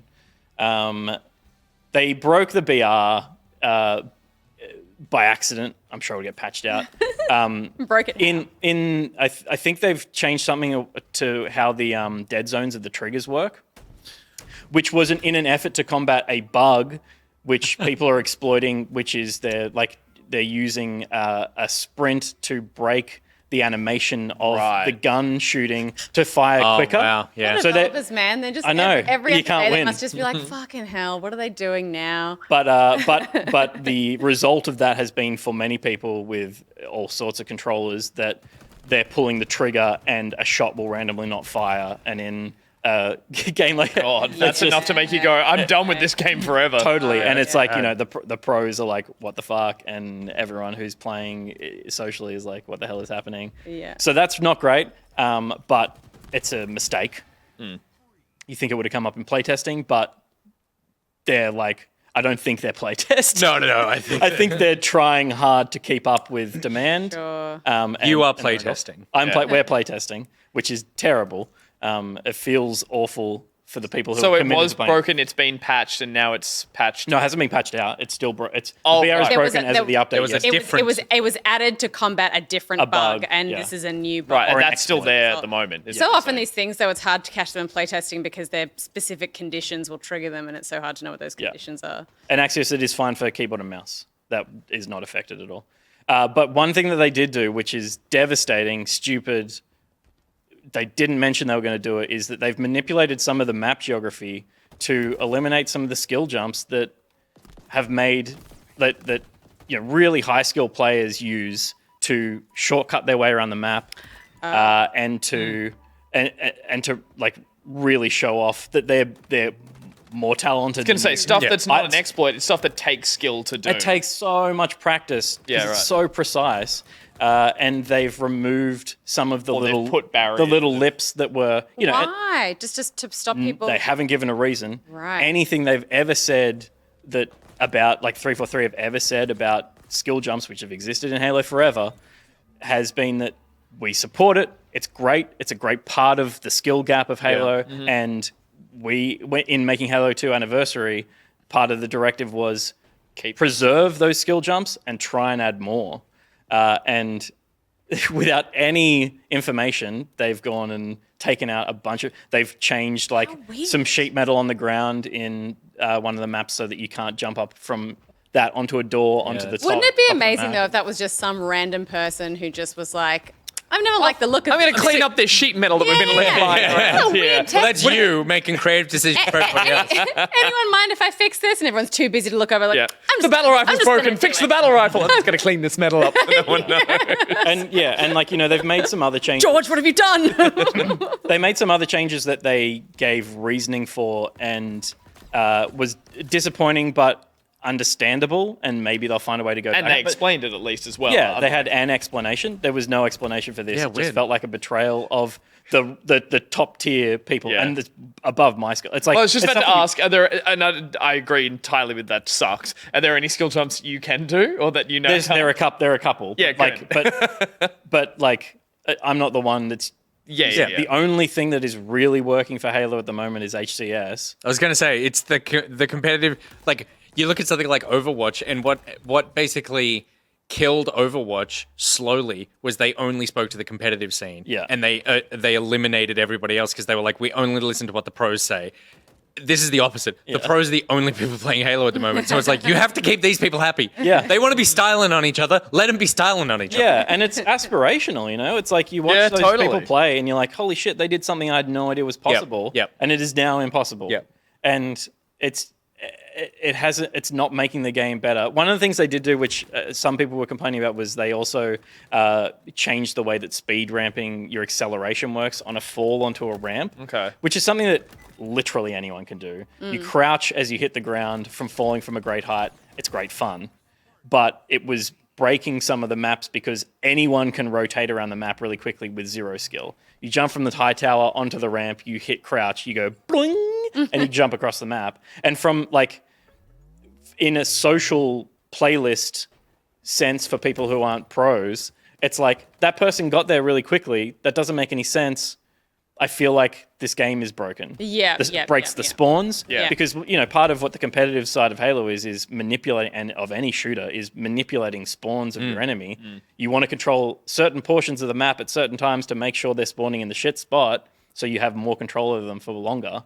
And for casual players, it's like I keep spawning in the crap spot and people are sliding around the map, and it's like I totally get that. It's stuff. it's breaking the There's a reason to fix things that people are exploiting in specific circumstances. Yeah. But anyway, there's some negative. 343. I don't know like why they can't get it right. I hope one day every single one of those developers are not literally on fire and can actually focus on programming a video. Fun stuff. Because I just feel like the entire can't get a history win. of that company Yeah. has been the game does not work. Yeah. But with little moments of it is here. Yeah. What do you mean it's Oh God! Yeah. We're the last people to find out. minutes at a time of bliss, surrounded by years of crazy. The other thing was just with this mode. Yeah. I've been playing a little bit. I want to play a lot more of it because I really like it because it does have the. Didn't mention the a closing Battle ring of Royale death, ring, yeah. battle royale element of it, and like XP drops around the map that you grab. And so I really appreciate that it has a little more. Well, it's adding something that's not new to a shooter, but that for Halo in particular, I feel like changing the objective from kills to like moving around the map and tactically putting yourself and hiding a little bit and a little bit of the camping. I like because I really enjoy that the 4v4 stuff is so frenetic that this slows it down just a little bit, which I really enjoy. It's definitely like I'm not the kind of person that's going in and getting 25 kills and just dominating in this.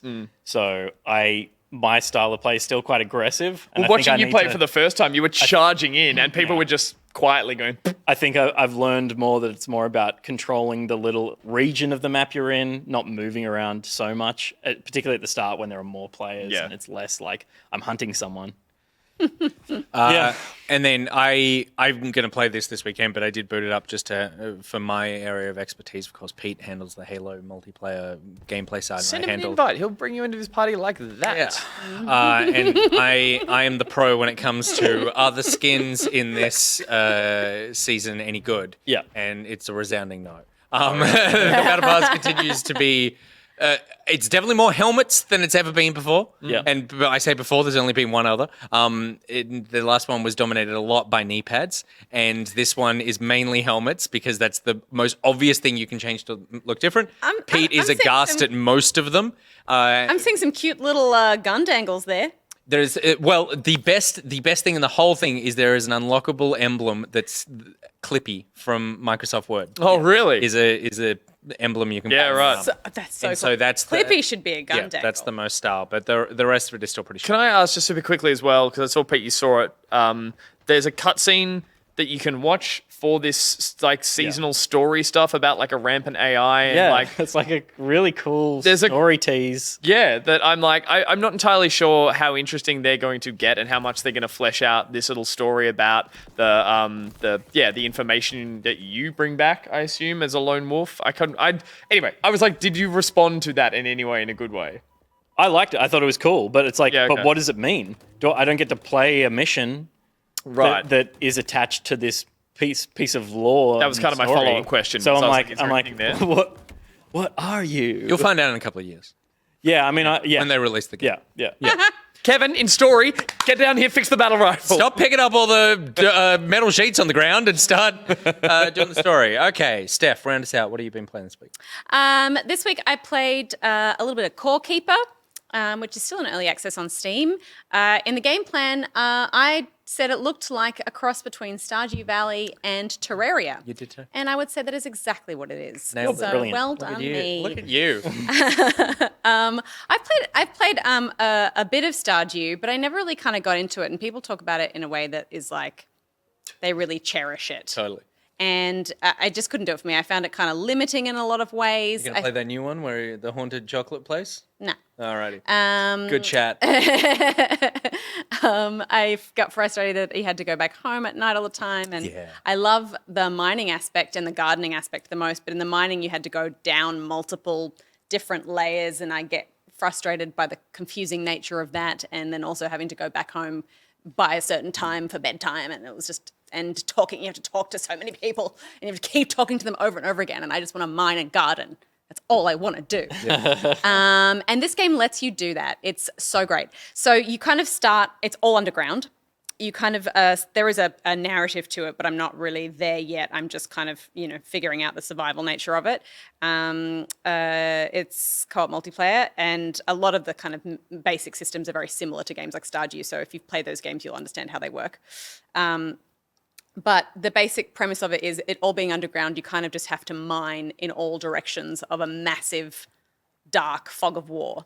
But in the directions that you're mining, in the blackness, you can see little sparkles that denote when there's going to be, ore and minerals and stuff for you to mine.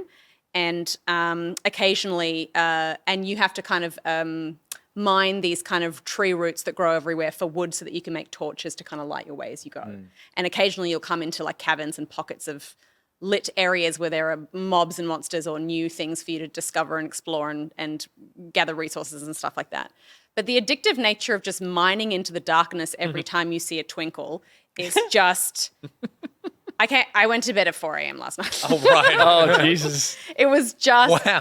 I couldn't... Pete crawled into the bedroom thinking, gosh, she's going to be furious with me, and you're not in there. man. And you're like, oh, God, I've been playing Halo all night. I woke up, I guess, at 3 or something. I didn't even bother checking the time, but like I woke up and I like rolled over and Scardy was next to me still, and I was like, huh. And Gandalf was like, meow, and jumped up onto the bed, and I was like, Gandalf is horny. My wife has turned into animals again. It's a curse. It Glenn happens to me every night. Can is trying to trigger you there, saying sounds addicting. Yes, true. So not a word. So you just mine into the blackness every time you see little twinkles, and then you get there and you mine the things, and then every time I think I'm going to turn around and go back again, I see another little twinkle just over that way, and I'm like, well, I'll just get that one, and then I'll go back. And you just keep going, and there's something kind of fun and exciting about just burrowing and forward determinedly into the darkness of this kind of void. And occasionally you'll come across caverns of just an absolute nightmare of like horrible blob creatures or, slug monsters that are trying to, like a witchetty grub giant thing that's just tearing through the map, and it's awful. Or you'll come across like a treasure room that is just very exciting, and all of that stuff is always just so, the wonder of it is great. But I really, really enjoy it, and there's something also about, I guess a lot of the games that I'm playing right now are kind of survival based because I'm just in that zone where I just want to do things that are sort of meditative, and I want to be chipping away at a process, and I want to feel good about just maintaining a space rather than frenetic Haunted mansion with 4 friends. Well, not even that. It's just like... I just said that was your old thing. Yeah, New thing. totally. I go through very specific phases, and this is just the phase I'm in right now. But I like the idea of working towards a common goal and having a space that we're all kind of building together that you have in survival games like this. And I was surprised because this kind of top-down survival-y thing is not usually my thing, but I think the kind of something about that mining. Yeah, I tend to great. not like survival games, and I agree with Stardew. I love it in concept, but I just found it very maintenance-y. Like there was all this stuff I had to do. I love this shit. I think What the Shark sent me a DM like a week and a half ago or something and said you should play this. What the Shark is was the primary motivator. The instigator, of yeah. this. Yeah. So, and they were like, "You got to check this out." But because SteamWorld Dig was exactly this, and I think the digging through an unknown space and constantly revealing something is so much more satisfying to my brain than maintain a farmland where you just need to run around and do all this stuff. This is like you said, the constant dopamine hit of finding something new, and creating your own space is so, like Terraria, I lost so many weeks of my life. And it's that thing of like zooming out and seeing this long noodle tunnel. And you're like, I've explored so much. And then it's like, no, just I've got a thin porpoise dick that's like headed up in that direction. But then you start connecting all of the dicks. Totally, you connect all the porpoises. and it becomes this like really intricate system of tunnels. Dicks. And then you have dicks, yeah. And then you have to start kind of finding ways to identify which passageways Which go to deck which. am I in? Yeah, like with, Shark was going, at one point we were doing a corpse run and they were like, you got to come this way. And I was like, what? And they're like, 3 torches. And you would have to go like. Totally, yeah. Yeah, because the only way you have to identify this stuff is like, Yeah. what have I casually, haphazardly placed around here? Yeah. Thinking it was one thing and then it turned into an entirely different cave and so good. But even though should it's get this. even though it's a top-down sort of 2D-esque looking game, there's actually a lot of dimension to it in that a part of the areas obviously are like water and some of them are dirt kind of cave things, but you also come across areas that are sort of cavernous drops that you have to build bridges over. Yeah, cool. And Oh, so sweet. and so there's some areas that are huge kind of cavernous expanses that you just have to constantly be building bridges in a network of bridges in those sections to different places that you then start tunneling from again. Back to the docking station. Yeah, back to the docking. I missed it, but this is definitely, it's procedurally like the... Yes. Yeah. Right. Yeah, So yeah. it's like a seeded kind of world Yeah. with, And then we've kind of got to the point now where we've got a really good farm going where we're kind of, generating a lot of produce for our meals that give us different things. I'm finding cool items that give me boosts into different areas. And we've just built a little forge to start building tracks for a minecart system Cool. that we're putting through there that will move us through our dick tunnels much quicker. So we can expect to hear about this game for the next few weeks going forward. Yes, but also I am still playing Valheim, and I just wanted to update you on my progress in Valheim because I've become enamored with a new a new specific aspect of this game that I had not previously considered. Because I was just very much focused on you can build a village and then we go and fight monsters and stuff, and that's still very much part of it. We're fighting the snow dragon on Friday. If anyone wants to come and watch, Moda. Snow dragons. Having a high I'm more busy. That's not what Moda sounds like. He's very scary. Okay. And that is tomorrow. Oh my gosh, where's the time gone? 4 a.m.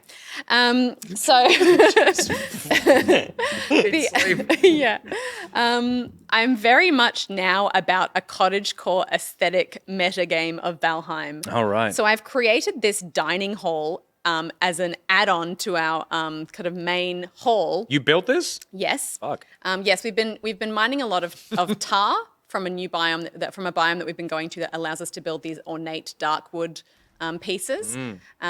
So there was a little annoying lip there. I that was agree. Preventing that. Yep. So I just had to fix Yeah, that. but now Pig can't skill jump off it. Yeah. But so I'm creating these cool little food displays. For the dining hall, my God. where so that's serpent meat on the left there, little like boxes of berries, and there's like sausages and potions and crates of fun things spilling out over the top of each other. Over here, this is like a long dining table that I'm going to put a big kind of bountiful platter display on, that kind of thing.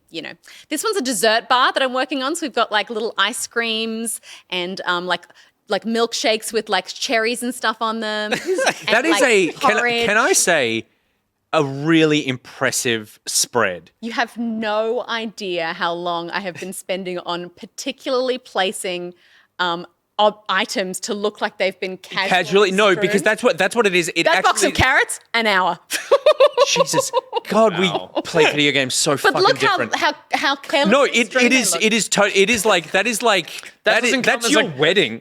That's what that this. Oh you my God, oh you my God, fucking it is. recreated your wedding. That's Yeah, what this totally, is. That's what my wedding looked like. But the thing that you need to know as well, because That bit where Steph jumped over the table and ran through yeah. the door and went, the carrots aren't ready. in Valheim, Look at my carrots.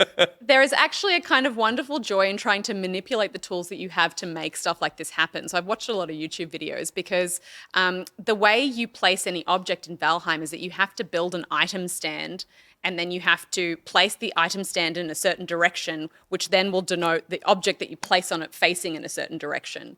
And the item stand is crafted from a particular type of wood that is not in the surrounding area. Oh my God. So I've had to go on these multiple trips out into the middle of nowhere to bring back all of this wood to be able to craft every single item stand for every single carrot and place it in a specific direction so that the carrot is facing in the right direction when I put it in the crate. And the crate is not an object that exists in Valheim, so I have to make the crate out of 2 blocks of wood, and then I get a wooden sign, and I put 4 wooden signs around it to make it look like it's a crate, and then I place all the item stands on the wood that's inside the crate.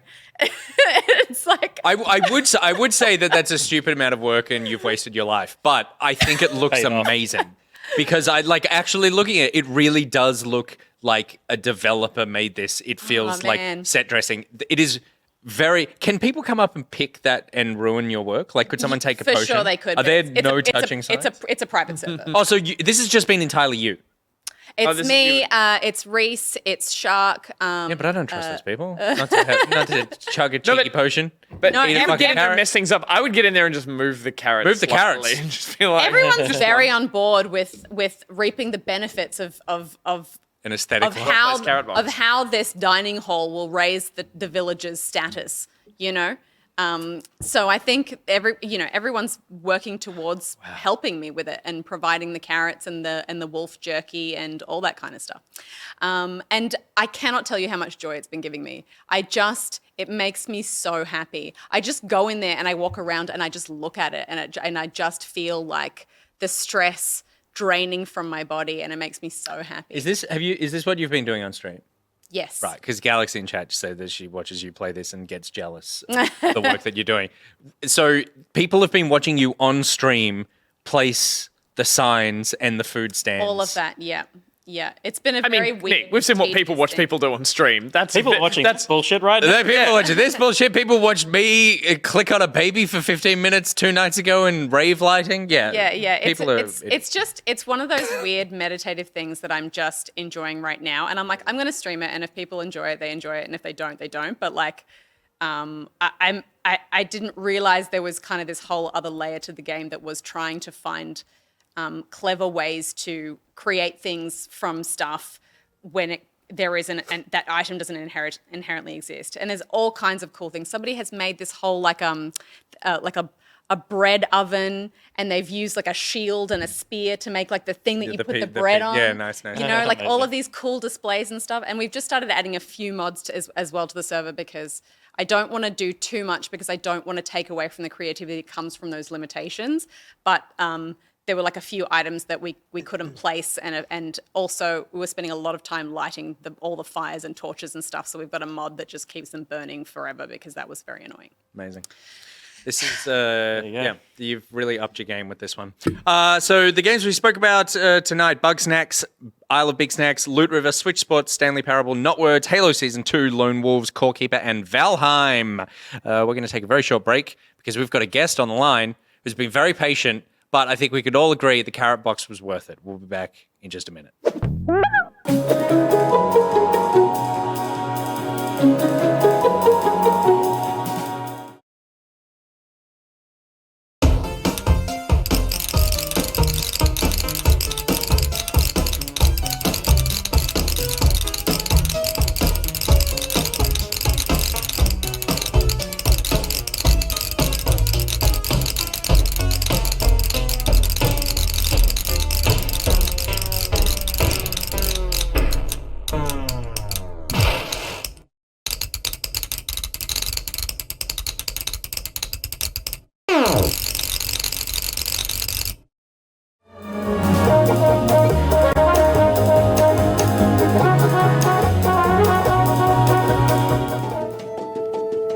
Australia, we've got something to tell you. We've got news for you. Gonna put some wheels in motion. Get ready, because we're coming through. The VegaBus is coming. And everybody's jumping. Tullamarine to Bendigo. An interstate free disco.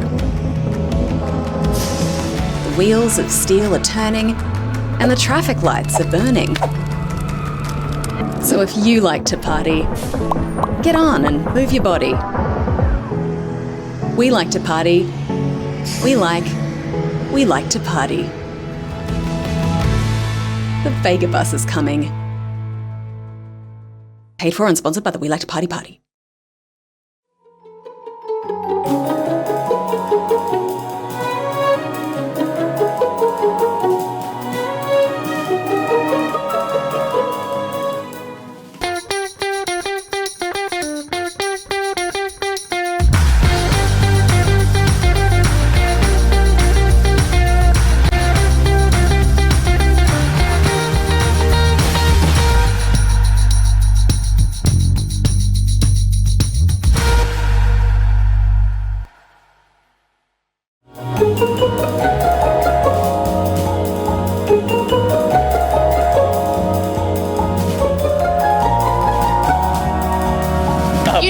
You need a Gus single that just has a default like slow zoom. There's some like really traumatizing music. No, it would be. As What's it the slowly meme? zooms in on his The face. the nose is the penis of the face is like, it's kind of a useless thing that hangs around. It's not quite true. But like the boobs are like, they are to be looked at sometimes, not to be looked at.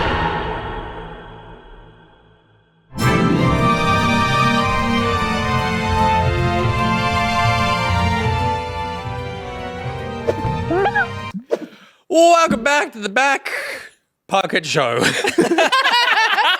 This is not a podcast.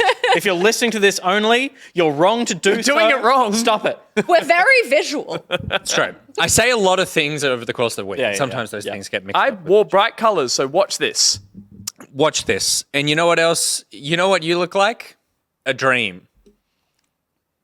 I'm with you. Just like Keep going. I want more. I'm with you. Keep Just going. like our business pocket partner, Dream PC. If you're looking for a new PC to build carrot boxes with, then head to Dream PC. Because if you dream it, they build it. No matter what your dream is, easy to configure PCs via their website. Bespoke systems built to order authorized Australian market parts retailer, and live updates via their build tracker, so you can not necessarily watch a PC being built moment by moment, because I'm fairly sure there are Australian labour laws that would deny access to that, unless Dream PC is running some sort of OnlyFans situation, but for computers.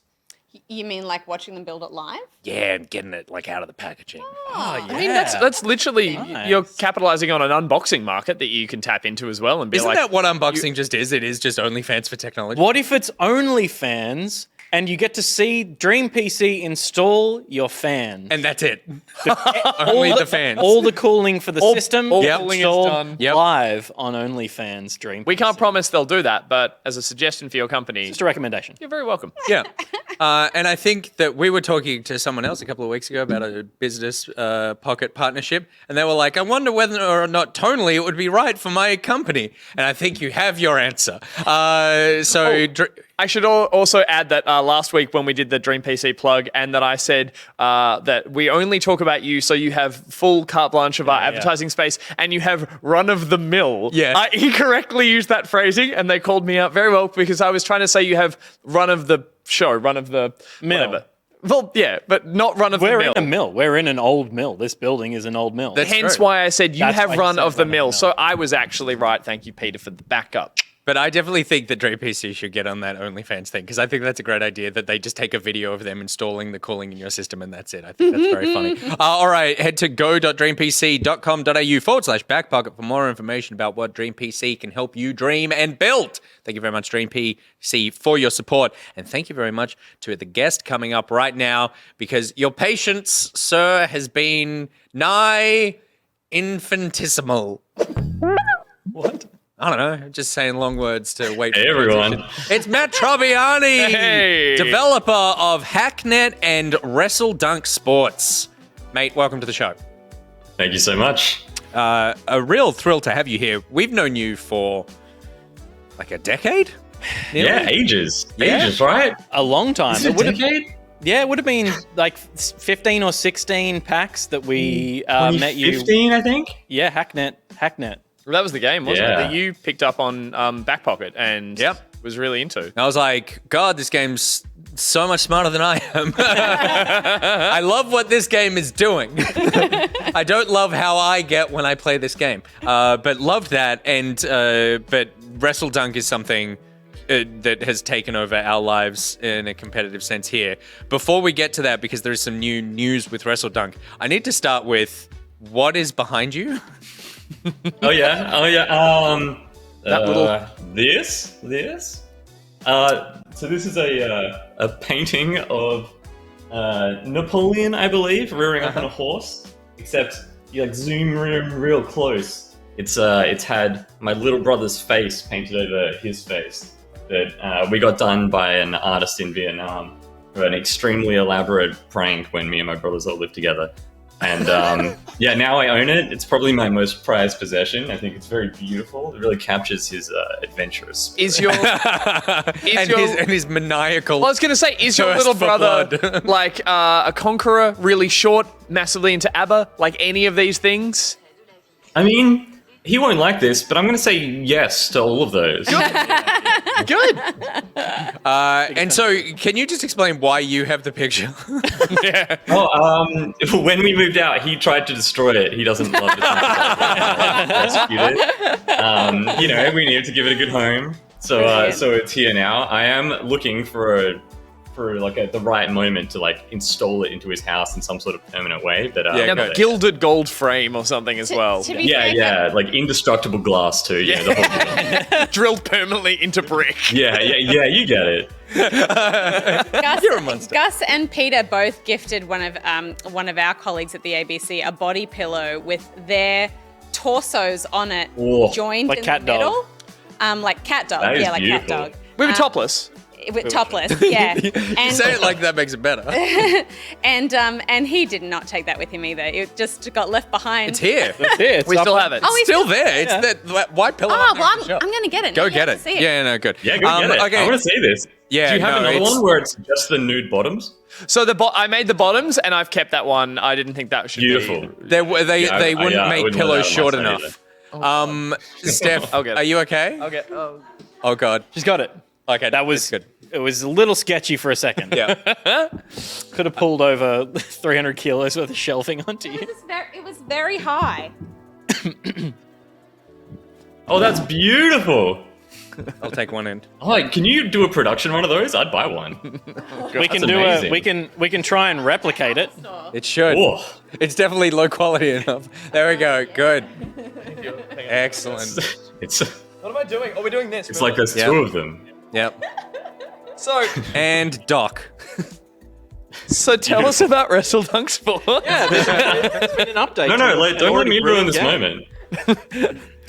So they'll stay there because they are committed to the bit. But on a scale of 1 to 10, Matt, how proud would you say you are of Wrestledunk Sports?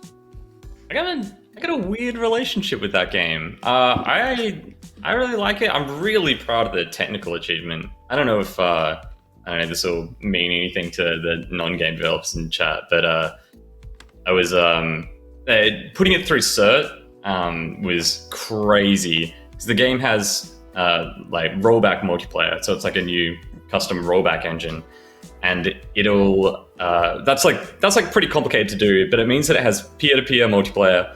It has like peer-to-server multiplayer. It has like cross-platform. It has cross-demo, cross everything else.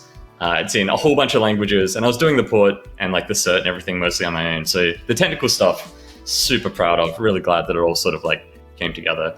I think the game still has a bit to go. I think especially after getting this current update done, I feel like it's growing in a way that I'm like, oh yeah, I'm into this game more.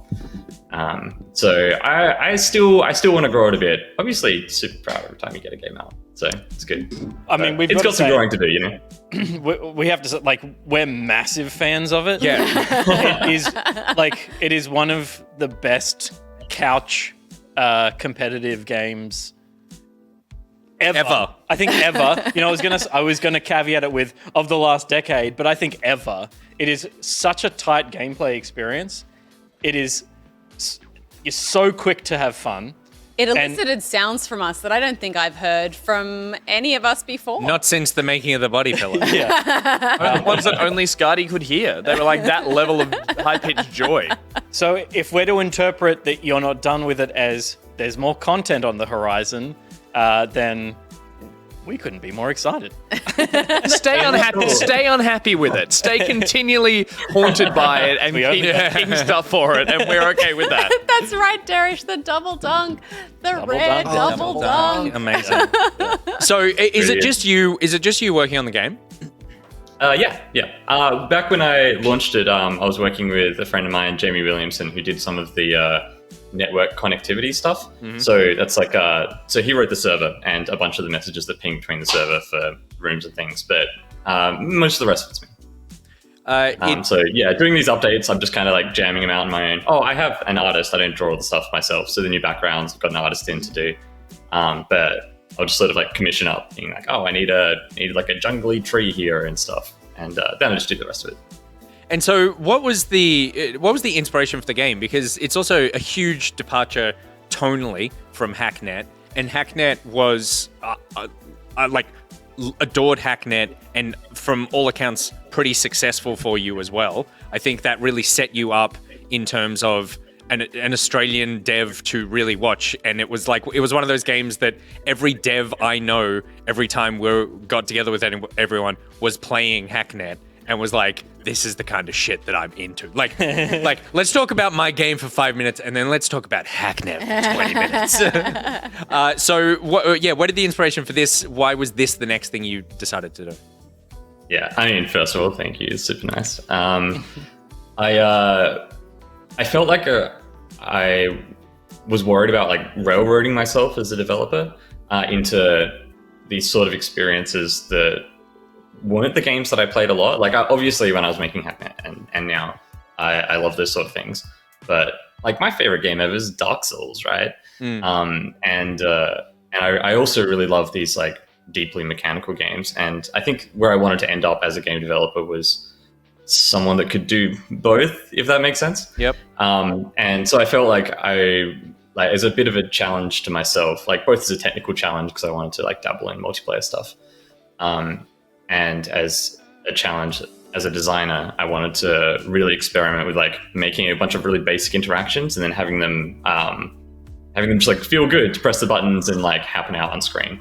And I also wanted something where once it was out and I was working on other stuff, I could go back to it and like spend the creative energy that I've got making something that would actually ship, if that makes sense. So I hadn't actually said this before. It's kind of weird. Maybe I shouldn't. Whatever. You got to say that. I'm going full screen.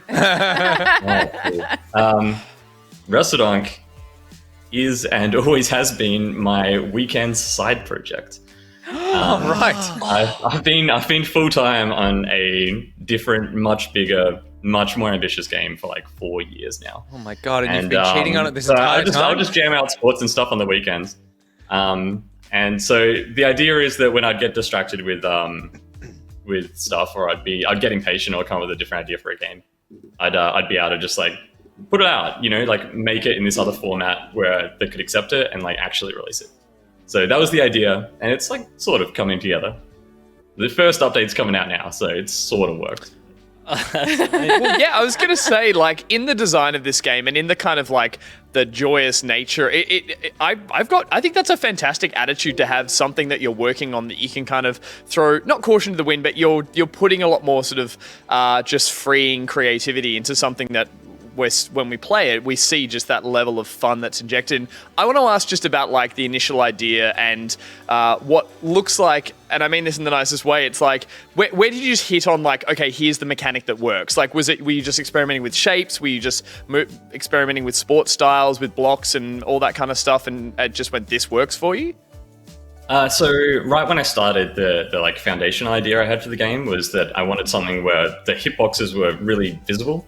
Like, when you're playing like a Street Fighter or something, you get an idea about where the hitbox really is from like where the model moves or whatever. And I was like, I'll make something where the hitbox is just like, it could not be more obvious. You play a little rectangle, your rectangle hits another rectangle, and like that's the hitbox right there. Yeah, right.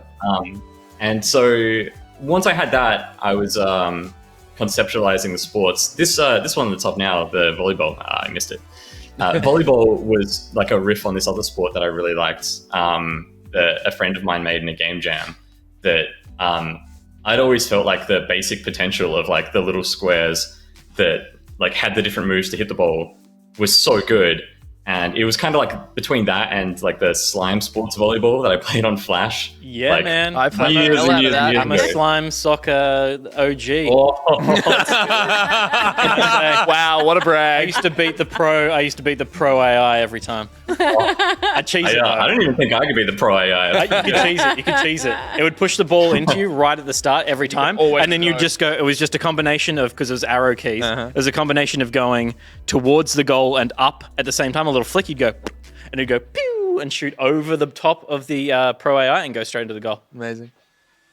It's pretty next level. Yeah. Anyway, Never has someone been less impressed.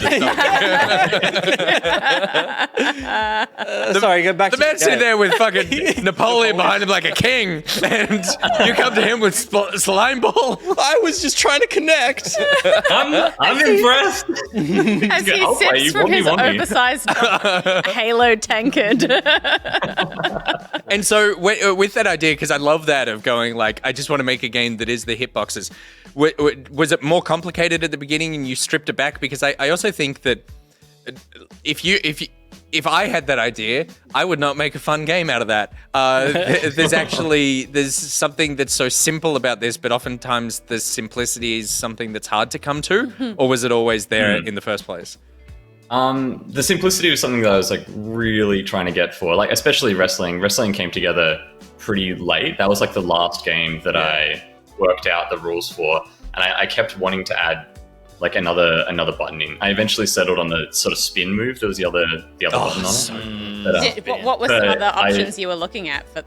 I had a double jumpy sort of thing in there at another point. I had this weird extra dive at some point. It was always, the fundamental idea was always that I wanted something where you just need to like land your hitbox on top of theirs. Like you're very literally just the rectangles, and the idea is like you can crush one against the surface, and the game, that's the entire game.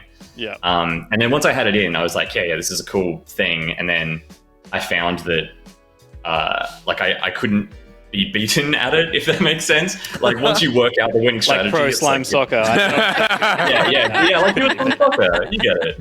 And the kids The lined game's up around too the place. simple, you're too good. And so I was like, oh, we need something else to make it a bit more complicated. But I will really reluctantly add in that other stuff, if that makes sense. Yeah. And really try and make it work with the fundamental idea first. Totally. So and I always try and keep all of the sports as ideally only showing 2 buttons or 2 like things in the tutorial section, because I really want there to be like no tutorial-y stuff in the game. Like it doesn't feel like you're ever going through a tutorial. You just play it, and then it should be like dead simple. Like if you're just trying to press all the buttons, you should accidentally work out the full set. Yeah, absolutely. Yeah, like that organic discovery. I think that, and that spin move is like is fundamentally so simple, even though it is adding something to complicate the like relationship between the characters. But my God, what a game changer! It makes for some of the most nail-biting defensive moments it's so in good. those wrestle encounters. It's so great. And also, and again, back to that hitbox thing, there's something ridiculous but so satisfying about being able to crush someone else by being basically a pixel on top of them. Like you are 1 pixel on them, and you win, and it is just like you force them down with the corner of the pinky of the character almost. It's so good. What was the hardest thing about making the game? Or did you not run into too many things because it was this sort of like side hustle? You kind of just like, whatever it was always like, oh, it's a welcome challenge? Or was there something that you were hitting your head against and could never work out? Oh my God, this game was an awful time. It was so difficult. It was so simple. I thought I designed it all up, and I'm like, oh yeah, I'm a genius. I'll be able to knock this out in like a weekend, probably. And like, oh my God. All right, everyone out there, I'm going to look directly into the camera. Make your own networking system. They tell you it's really hard. It's so hard. It's so annoying. Yeah, don't do it. I did making my own rollback netcode system it's just a bonkers decision. It's been so difficult.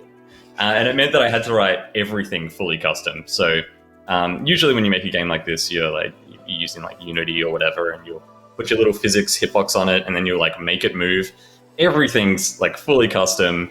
Like, all right, I'll put it like this. It all has to be like integers, like full numbers. It can't have any decimal points in the game. It's all deterministic because for the rollback netcode. And like the fundamental thing that determines what a position is in like Unity, for example, is a transform which has like 3 decimal point numbers which tell you where you are. Can't use transforms. They've got decimal points. That's not allowed. You got to write like everything to determine like where something is. Custom, like physics custom. It was so annoying. Wow. And then that's a technical level, and on top of what Nick was saying before, the idea of building these games and like coming to decisions on things like the physics are really important. Like, how do you stop yourself from tinkering with something too long, specifically with a game like this? Like, say the physics and how perfect it feels in the game. When do you go, okay, that works, I'm not going to touch that again? Is that ever an issue, or is that just something? Or do you just go like, fuck it, I can't look at this again. This will have to do. I think I'm okay. I do tinker with stuff for ages before I settle on it. So I would have been tinkering around with like the physics and the jump for like, I don't know, like a year or something.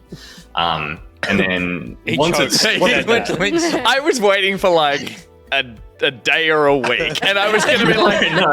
as a fellow creative, and I also have a year. Holy, yeah, that's amazing. And I mean, like, not great. Like, you know, you take toilet breaks, but like, you spend a while like messing with it. But then once I feel like it's done, I'm like, you do lose like, I don't know, clarity or whatever. What is it? Lucidity? Perspective? What's the word that means you know what you're thinking isn't crazy?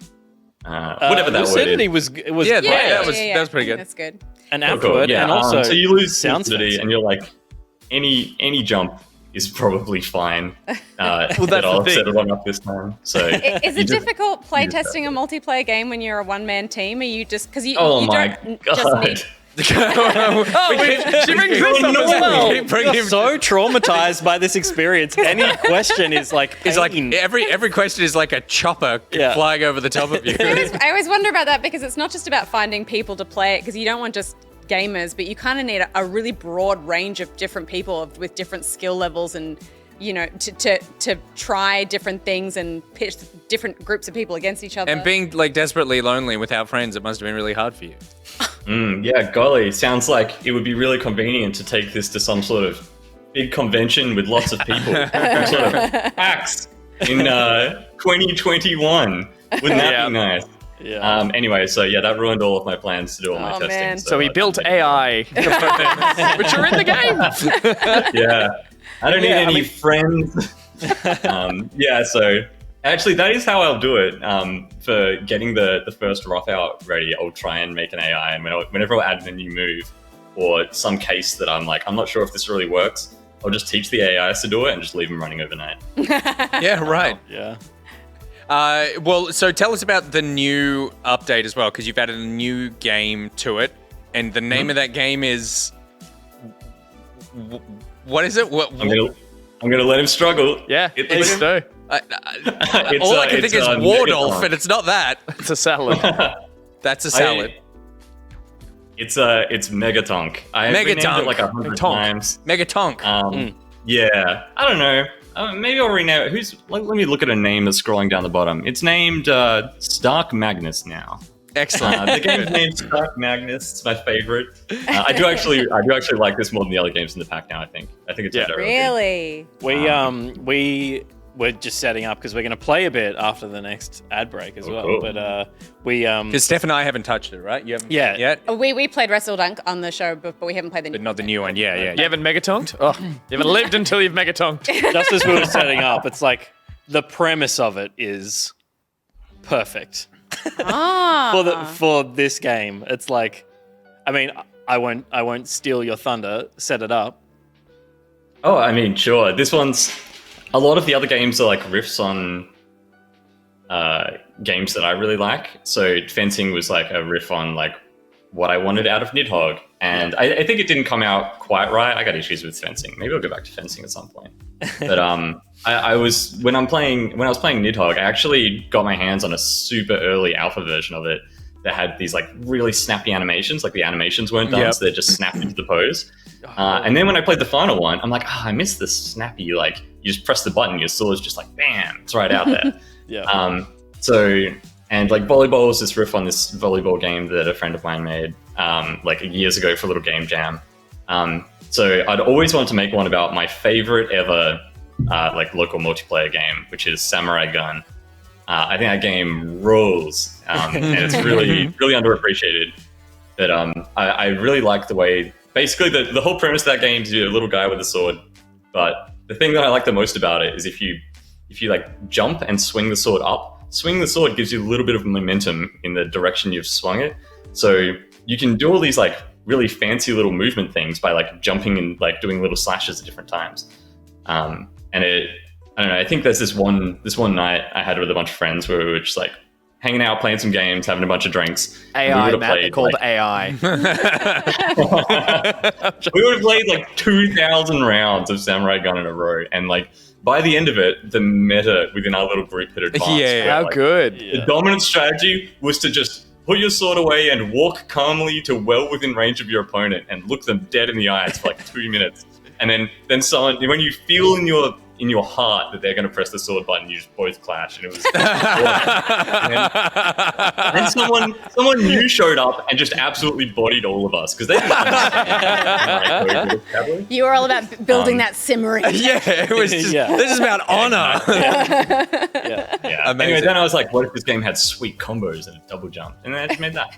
Yeah. Like to me, it was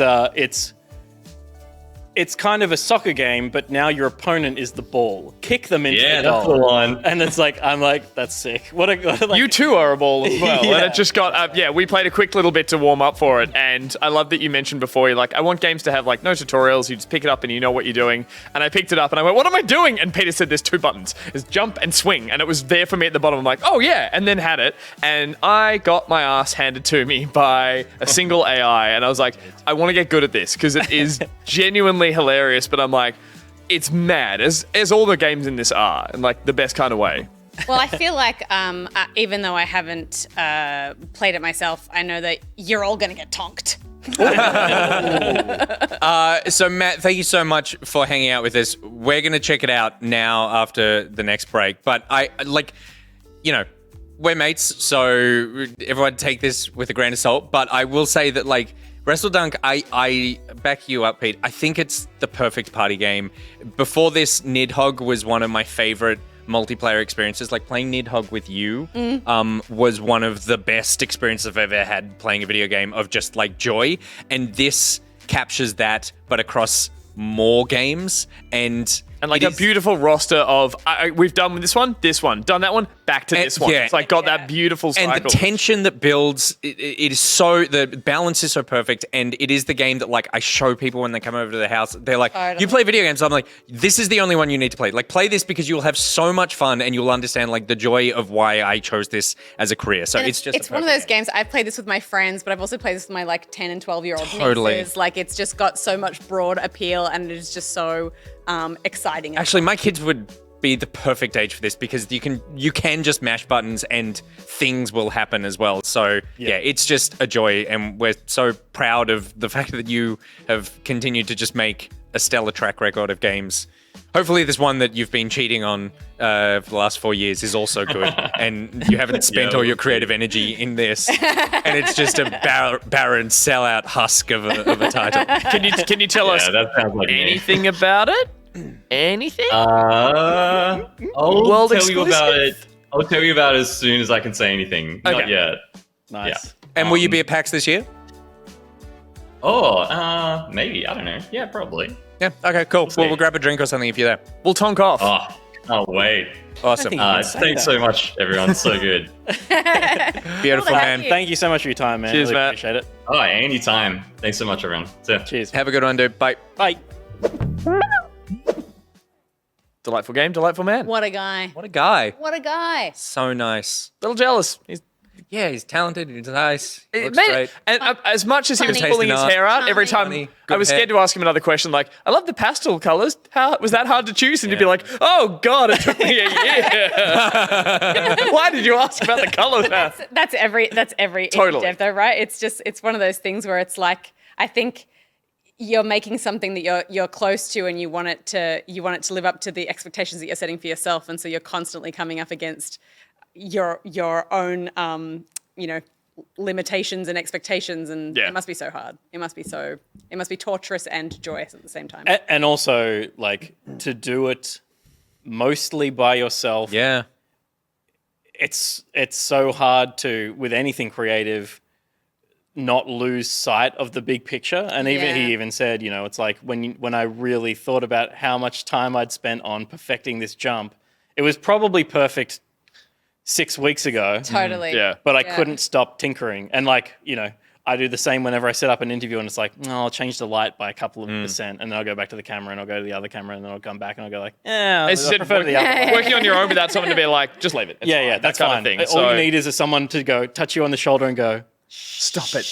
It's fine. It was fine. You're good enough. we love you. People love you. Come you have are, some dinner. Yeah, you are worthy. It's enough Take that now. toilet break, Matt. You need enough it this now. time. Toilet break. There's too many carrots. Too many carrots. I think the problem is the painting he's got behind him. He's just. I know. it's He's just- like, yeah. he's He's got haunted. his younger brother. Yep. Though I don't know for sure. He said little brother, and you usually say that about someone younger than you. But Napoleon. maybe his brother is tiny. Napoleon. But as Napoleon, you can't have that over your desk while you're working. Go like, here's a man, my brother, Yeah. who conquered Yeah. most of Europe. Unless he's got a picture of himself as Genghis Khan or something. Alexander the Great with like the blonde hair, but not Alexander, just Colin Farrell as Alexander the Yeah. Great and Yeah, match yeah, put yeah. his face. We with should the send abs. him his face on a body pillow. Coastal City. If you could make a Photoshop of Matt Trobbiani's face on Colin Farrell's body from Alexander, and we could put that on a body pillow and send it to Matt, then that would be great. What a distinct family feud to be giving yourselves portraits as yourselves painted as figures through history as insults. Oh, this Christmas I've got you as Genghis Khan or something like that. It's such a I'm gonna be honest, it sounds like a Ronald family clash. I know, I'm a little jealous, I'll be honest. Also, I'm not kidding. I want to send him that body pillow. I think that Yeah. would be a great gift because he has given us many, many, many codes of It'll be a, Wrestledunk sports. It'll finally find the home it congratulations. deserves. Yeah. Congratulations. Well, you're just gonna staple. Yeah, Fourth Reaper. Sorry, I am thinking of Fourth Reaper. Yeah, Fourth Coastal Reaper, City. yeah. Yeah, Coastal City does the words. Fourth Reaper does the Photoshop. Yeah, it is. Yeah. Okay, good. Their powers can We're going to take a very short break and we'll be back to play Megatonk. Yes. Yeah. get tonked. Get on. Yes,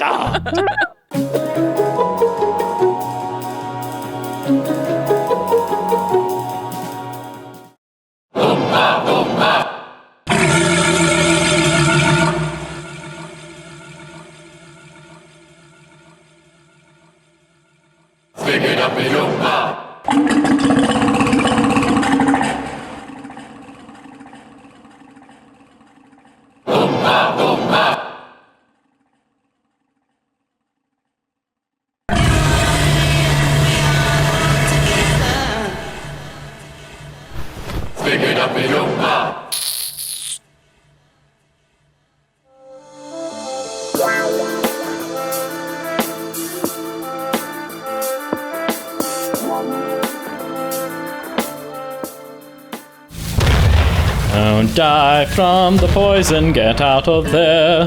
Fine, we're fine. I know what I'm doing. I'm a professional. Blep, blep, blep. This ground is sacred. Well, we're gonna have to kill all those dudes, aren't we? Shotgun. Whoa, I got caught in Windies.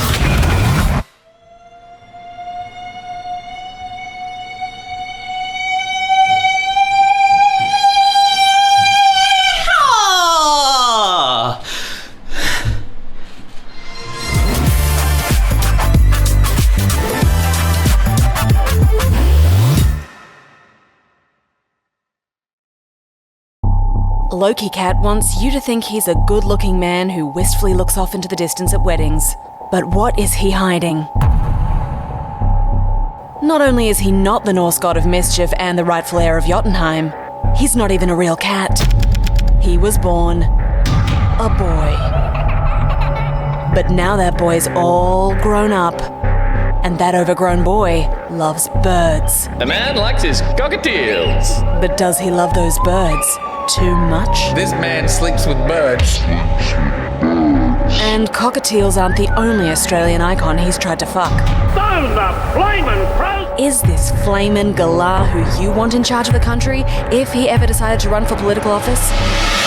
LokiCat. When you head to the polls this weekend, make this 9th life his last.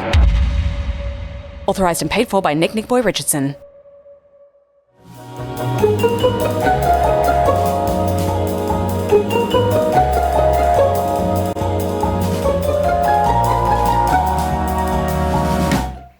Wait. Which way did I come from? Oh, no. Wait, is it over there? No. Oh, don't tell me I'm lost. Oh, wait, no, I don't have time for...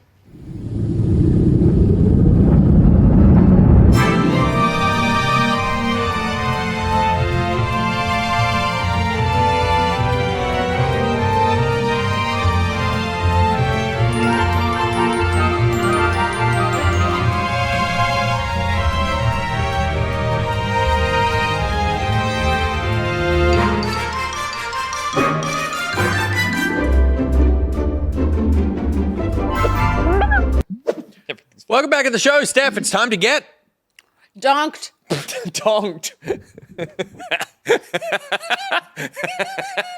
Just be on the call. He's sitting there watching the show right now. Half mouthful. Donked. I don't like it when you throw to me unexpectedly. Donked.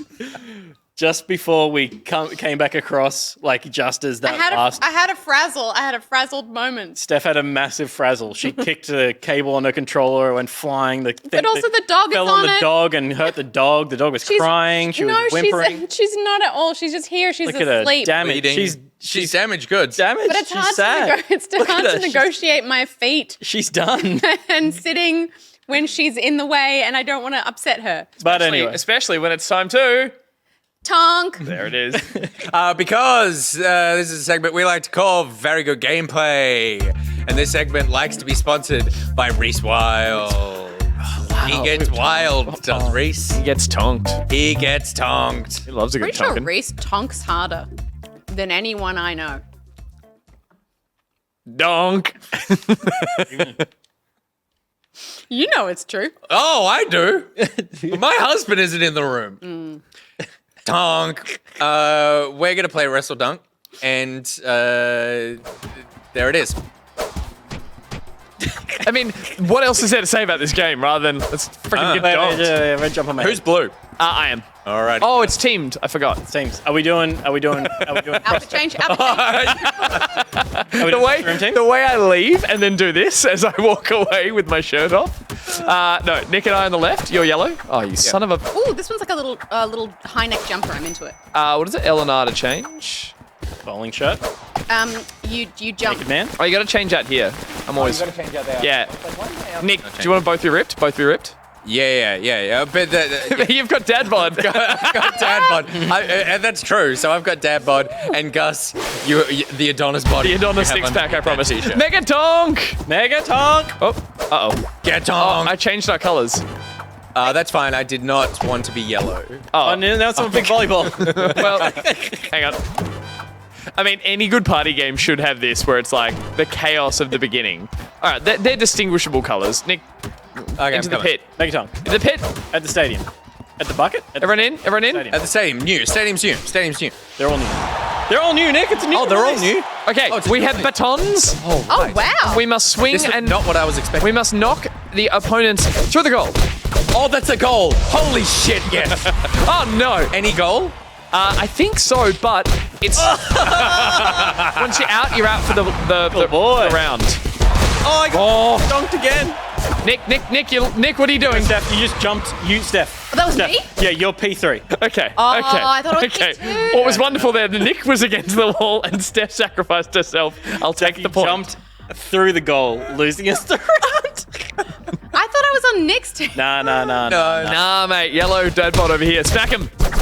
Wait, you So start yeah, with you us. can go through either of the goals. Oh, you can. And a block is like when you hit it at the same time. Oh my gosh. That's Oh good. my gosh. So I'm. Get him. Get him. Got it. Get him, Nick. Get him, Nick. Oh, yeah, baby. The roll back is amazing. Oh, no. Shit. Get him, So get is him. it, wait, is it any goal? Yes. Yep. But Yes! Oh, that was a slammy dam. The rollback is incredible. quick double team. Gonna hang. Yeah, get. Who's P3? Me, that's me. I'm P3. Get donked. No, P3. Yes. Donked. Nice donk. Donked. Oh. Steph, That's Steph, what you're walking against the wall. Help me. P3, Steph. Yeah. Oh, look, we're gonna do that. I'm gonna look into your eyes. Yeah. 2 minute standoff. Oh, yeah. The Trobbiani way. Dun, dun, dun, dun. Fuck you. Oh, fuck you. Yes! Tonking. Wait, what just happened? Did you just jumped out of You just jumped out of the thing? Nick, it's all on you. Yeah. Nick, it was all on you. my beautiful dad bod. Go. What brutal. Yes, Steph. Oh, no. Yes. Stop. Oh, keep him in the corner. No. Nobody puts P2 in the corner. Gonna take care of Business. Get in here. Yes. Good job. I went monstering. So our scores are on the lanterns above, by the way. Oh my god. Suddenly you just go cross-eyed for a second. Yes. God. Okay, that's good. That's good. I love using. Oh, Got it. Yes. Got him. I love using the Victory jump. Oh, Wait, what was that? Oh, it works. how are you doing that? How are you doing? I think. Oh, trigger. Oh, double tonk. A rare double tongue. A red double tonk. Yeah. Get him. How are you? I'm confused about like. You how- can directionally swing. It's where your thumbstick okay, is. It's 'cause I'm not like- just a straight in front of you. Right. Get him, Nick. Tenderize that boy. All you're doing is spamming. You're right. This is Ryu doing the low kick. Get out of here, low kick, boy. That's a good tactic. Why That's are you doing the low kick? That's exactly it. No. Oh. Where am I? God. Yes. Oh, God. Oh, man. They're back. Wow, they came back fast. Oh my gosh. Stop triggering. Yes. Stop triggering. Okay. Okay. Yes, Oh, no. This is where you shine. This is where you shine. This is where you Thanks, Dad. You're the dad bot. Oh! Yes. No! Yes! No! Yes! No. Yes! No! Oh. Okay, back. Get him. He was looking. Wait, I was changing cameras.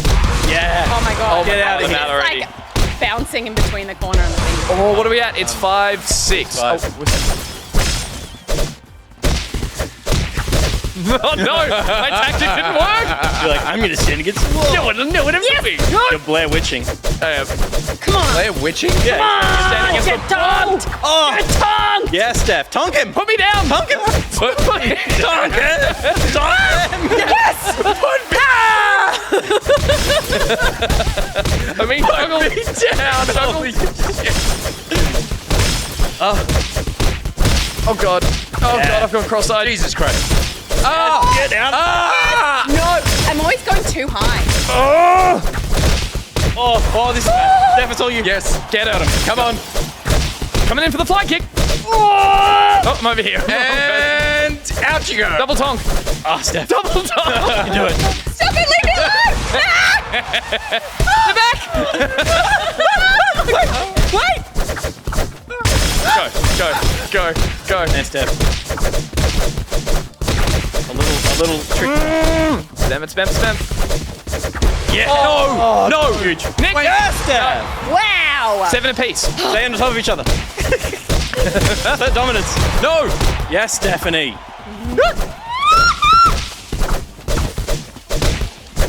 Oh, cast your moves. Pressure's on. I love because it really is like a martial arts film.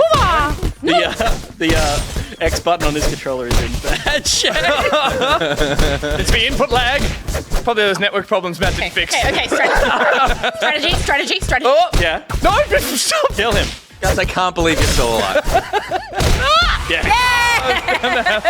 Oh no. It's like, can't cut. You guys kill me while I'm cutting. It's deuce. All right, no more cutting. No more cutting. Time to die. Oh god. Wait, that was me. Oh no! I was watching Nick.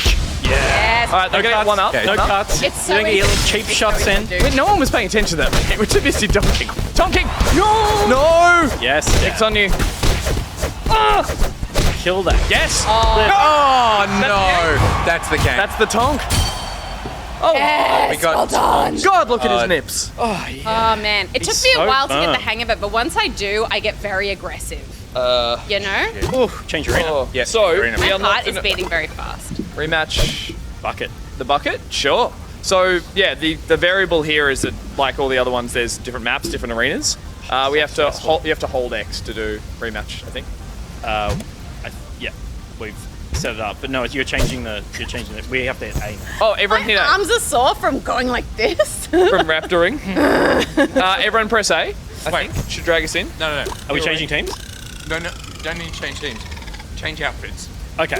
Yeah, someone needs to be clothed. We're too similar, Yeah. and not yellow because yellow is too close to the. Like we need more. Oh, here come contrast all the between- excuses. No, it's. I'm not. It's not an excuse. It's just the only reason we lost. I'm going to wear this tight button up. Yeah, cool. And I'll go as naked as possible. Oh, I like this busty Get off dress the up. button. Get off the Yeah, button. you can do it. You can do it just with the. The triggers, left and right trigger. Oh, So, Nick, you're P4. Yep. So, I reckon, no, you could change again. Ooh, There we yeah, go. that'll do it. Oh, hairy man. Alright, I'm gonna go. The way I walked over to Nick, like, you. Steph. Take me. Oh, that was a fancy dress with pearls. I want a fancy dress with pearls. I want like a. That's inappropriate. Can you guys That's garments for tonking. Guys, hurry up. Nick and I are tonking over here pretty hard. Oh my goodness, you guys I are like dudes. this. Simple but effective. Yep. Okay. You're horizontal and vertical. So we're going to change our team color up here. Change our team color as well. Yeah, it happens every time. No, That's yellow. it. That's Oh, good. that's good. That's That's good. perfect. Red versus blue. So we're Mega Tonk. So we've got to... Yep, Megatonk. And then we're on the bucket. Yep. Everyone Get in it. the bucket. We Everyone in get the it. hole. That's Get in your hole. That's a victory. Everyone in your hole. Tonk it up. Get in the hole. It is the stereotypical jump into bed. Wait. Oh, it's knocked out of we're bucket? in a bucket. Oh, We're shit. in the bucket. Oh, that first hit. What's going on? Oh! They're back! Stop it. Get out of my bucket. There is no downtime. Get him. One out. Nice work. Good hit, Gus. Smash Bros. Whoa.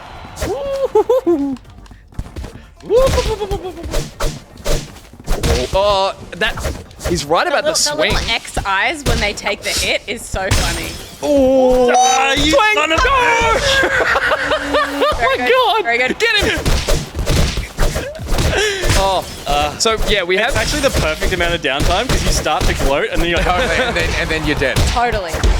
What's one? And I'm notorious for that. If I get any kind of success in a game, I need at least 5 Put me down. to gloat about it. Get out of here! Great. Get out of my bucket! Wait, let's change games! Sorry. So, we should point out that we are in control of the direction we're swinging. And on the we're volley. also- Awesome. Oh, and also you I didn't can see what happened. you can change direction in the air. Oh, well A done. little bit. If you've got too much momentum, you're gone. Yeah. Oh god. Doesn't appear that you can get thrown out of the bucket straight up like Smash Bros though. Hence the mad hanked airtime. Oh. Who was that? I think I've hit anyone. Get her!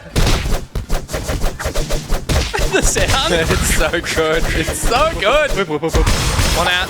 Oh, I gotta play this with my kids. Go, They Nick, go. actually love it. Oh, I just jumped out. No, I'm back. Amazing. Wow.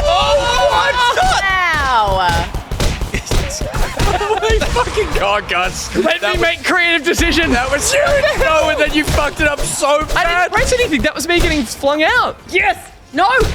Yeah, you were still standing on us when. Oh, when you spawned. So we were just spamming There it is. Yes. as best I can. Back. She's back. She's out. back. There are so many moments when I'm like, I think I've got someone, but I haven't hit them hard enough, and they just float back in. Oh. Yeah. Oh. Yes. Bloody heck. Woo. What? Yeah, that you can accidentally find yourself getting launched out at the start of a round. Yeah, because you're still on our spawn side. Oh. Oh, Bye. is that a double hit? Like, get him, get him. Oh, I missed the scoop. I missed the scoop. Gotta get some angles up. Nick, up. Try it. Up. Yeah. If I jump in this one, it is to my detriment. I'm scared of jumping. Yep. It's a bucket. You could double jump in this though. Oh. Steph? Yeah. Yeah. Yeah. Nice. Verticality Ready? is dangerous. And 6-1. Are we Gus, quiet. Don't even mention that. help. Quick, split up.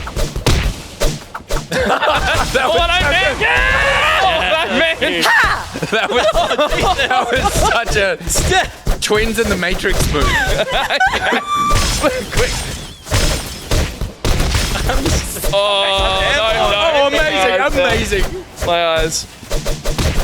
Oh. Yep. He's back. They're back. No.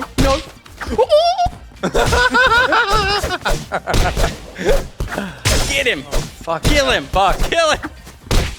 Nope. Yes. Oh! Oh my god. We'll be back in, coach. Also, like it did, Hog, when it goes on too long, it starts getting funny, and I find it difficult to play. The down slam's strong. Yes. Come on. Insta kill. Good, strong, Insta kill. straight hit. There you go, and bring it back. Slime soccer. Yes. Watching the like. Oh no! Damn it! Watching the number come down is very satisfying. I got flung at the start. Yes. It's on you. Go get Die. it. Go get Die. it, Neo. Oh, what a move though! Yeah. Quick! Oh god! What the hell was that?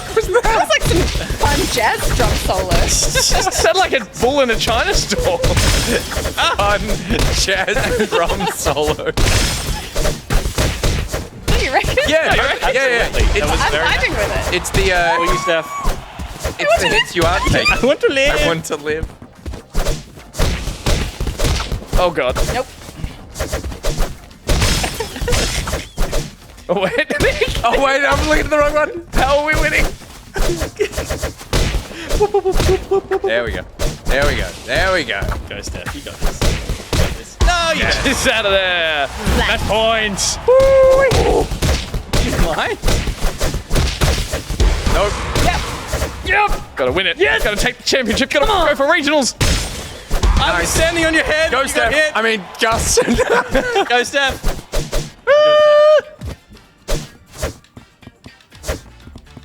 Don't bait me.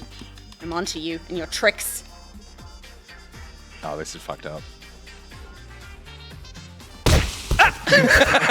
Yes, Steph. Kill him. Swing. Nice moves. Nice moves. This is your gloating. This is your Yeah. Well done, Oh, well Gussie. played. GG. Oh man, I find it hard to swing up. Holy All right, pillars. We got one more. We got one more. we map. definitely got We one might as well more. play the map. We gotta see all the maps. Got to see the maps. I'm exhausted. Everyone press A. I'm so glad that it's as good as the other games. And yet it's different. It shouldn't. Steph, you got hit. Oh, sorry. It shouldn't feel different because the ideas are simple Yeah, and totally. similar, but it's a different mechanic. I meant to ask him how many more games he has in his head to add to this. I'm pretty sure he said 10. Guys, Not 10 guys. more than- Oh shit! Oh, platforms. what? Oh, Oh, yeah. no! Oh no! Steph is not a platform. I am not a platformer. Right. We have the high ground. Look, this is fine. The high ground is bad. The high ground just means you get I'll go. bonked. You didn't have the high ground. Did the opposite of high ground. Your turn. I meant to say you get tonked. This is interesting because it's almost like send one at a time. Yeah. Send your champion. Yeah. Steph, Steph, you got to. you're the champion. Well, no, Nick. Now you go, and I'll be the champion in the middle. Yeah, go, Steph. I thought I could do a short whack. No. Okay. Your turn. Go, Steph. No. Nice. Oh. That was a good second. Your turn, Nick. I'll wait here. Oh, no! Oh no. Good backup there, Steph. Yes! Oh, and you fell through! Oh, one time. I think you guys got that, right? We got a point. Yeah. Damn it.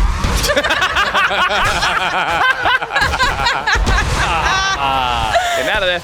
Come home. Coming home. Come over here. The famous catchphrase from Mortal Kombat. Come over here, here, please. Get him! No! He was coming back. Oh, I saw The it. famous catchphrase from Mortal Kombat, come over here, or second only to put me down. Put me down. I want to go home. I got tongue. This Yes! All right. No. You're up, What Nick. happening? This really is almost like who can get hit last. Oh. Yeah. Ah. Oh, Steph almost got with a Double. Well done. double kill. Get out of there. This is going to be the victory. It's always my This down. is why I need the I fell. Oh, you can do it, Steph. Yes! Oh! Yes! God, ow! Damn it. Laws of physics be damned. I'm coming over. Oh no, it's Pete. Put me down. In the same way that Matt the meta with his we won. friends, I do like how a meta has established here. Of like at first we were cautious and now it's like who can Yeah, get them in Steph. first. Back to safety. Back to safety. Get him. They're going for safety. Oh, I fell. Oh, nice. Yeah, good bait. Come get us. Hang on, wait. Steph, stand still. Hi. Stand still. Yeah, you Go can't. get him. It's one. It's 2 in 1. You can't get through this wall. Quick, they're laughing. Get him. Oh yeah. Running home. Oh, that was Goddamn. comedic. Why do we do it to ourselves? Comedic. but It's such a that's soft touch. Oh my You goodness. double blocked them, I think. Oh, safe. Oh. Sorry. Yes. 6 apiece. Hi. Yeah, this is the real On the tiebreaker. decider. Holy Hey, hi. shit. Hello. Just, what's that over there? Hey, I don't know. Guys have got bucket skills. Whoa. Oh, he's getting tricksy over here. Got this down. Well done, Gus. You psyched her out. Steph, move, quick, run. Get out of there, Steph. Your face there. Oh, I'm over there. No. Oh, cock it. Match point. Get him. I'm out, Nick. It's on you. Yes. Yeah. Tonk for days. The tonk is real. Tonk is strong. You were right. Got tonked. We got tonked. Jesus. Holy smokes. There is just the right amount of chaos in there. Do you know what I mean? Well, there's the right amount of control. It's in all the chaos, it's programmed in a way that's like, I still have just enough There's thinking I there's can- moments where you're having victories because of skill, and there's moments where it's luck, and there's moments because it's just happened so fast that you're like, I'm not sure what happened, but I benefited from it. That one's far more combative, literally, in the sense that you have to charge at each other versus like the wrestling's fun because it's kind of like you still have to hit them, but it's like there was a lot more standoffing. I remember in wrestling and bouncing around, yeah. whereas that is just And it's so Meet in the interesting middle. as well is that when the mechanics are simple but effective, simple changes like the arena make such a huge difference. in the Totally. They game. were like 3 different games. Yeah, and one Yeah. was a bucket, one was platforms, and one was just a straight thing with It reminds me a little bit of goals, but they were all so different. yeah. It reminds me a little bit of a system that my dad bought, an early gaming system, like a Pong style thing, where it was like a paddle based thing, and you had a dial to control your paddles. Yeah. And it came with I can't remember what it was. It was some it was never a popular machine, but he bought it when he was somewhere overseas.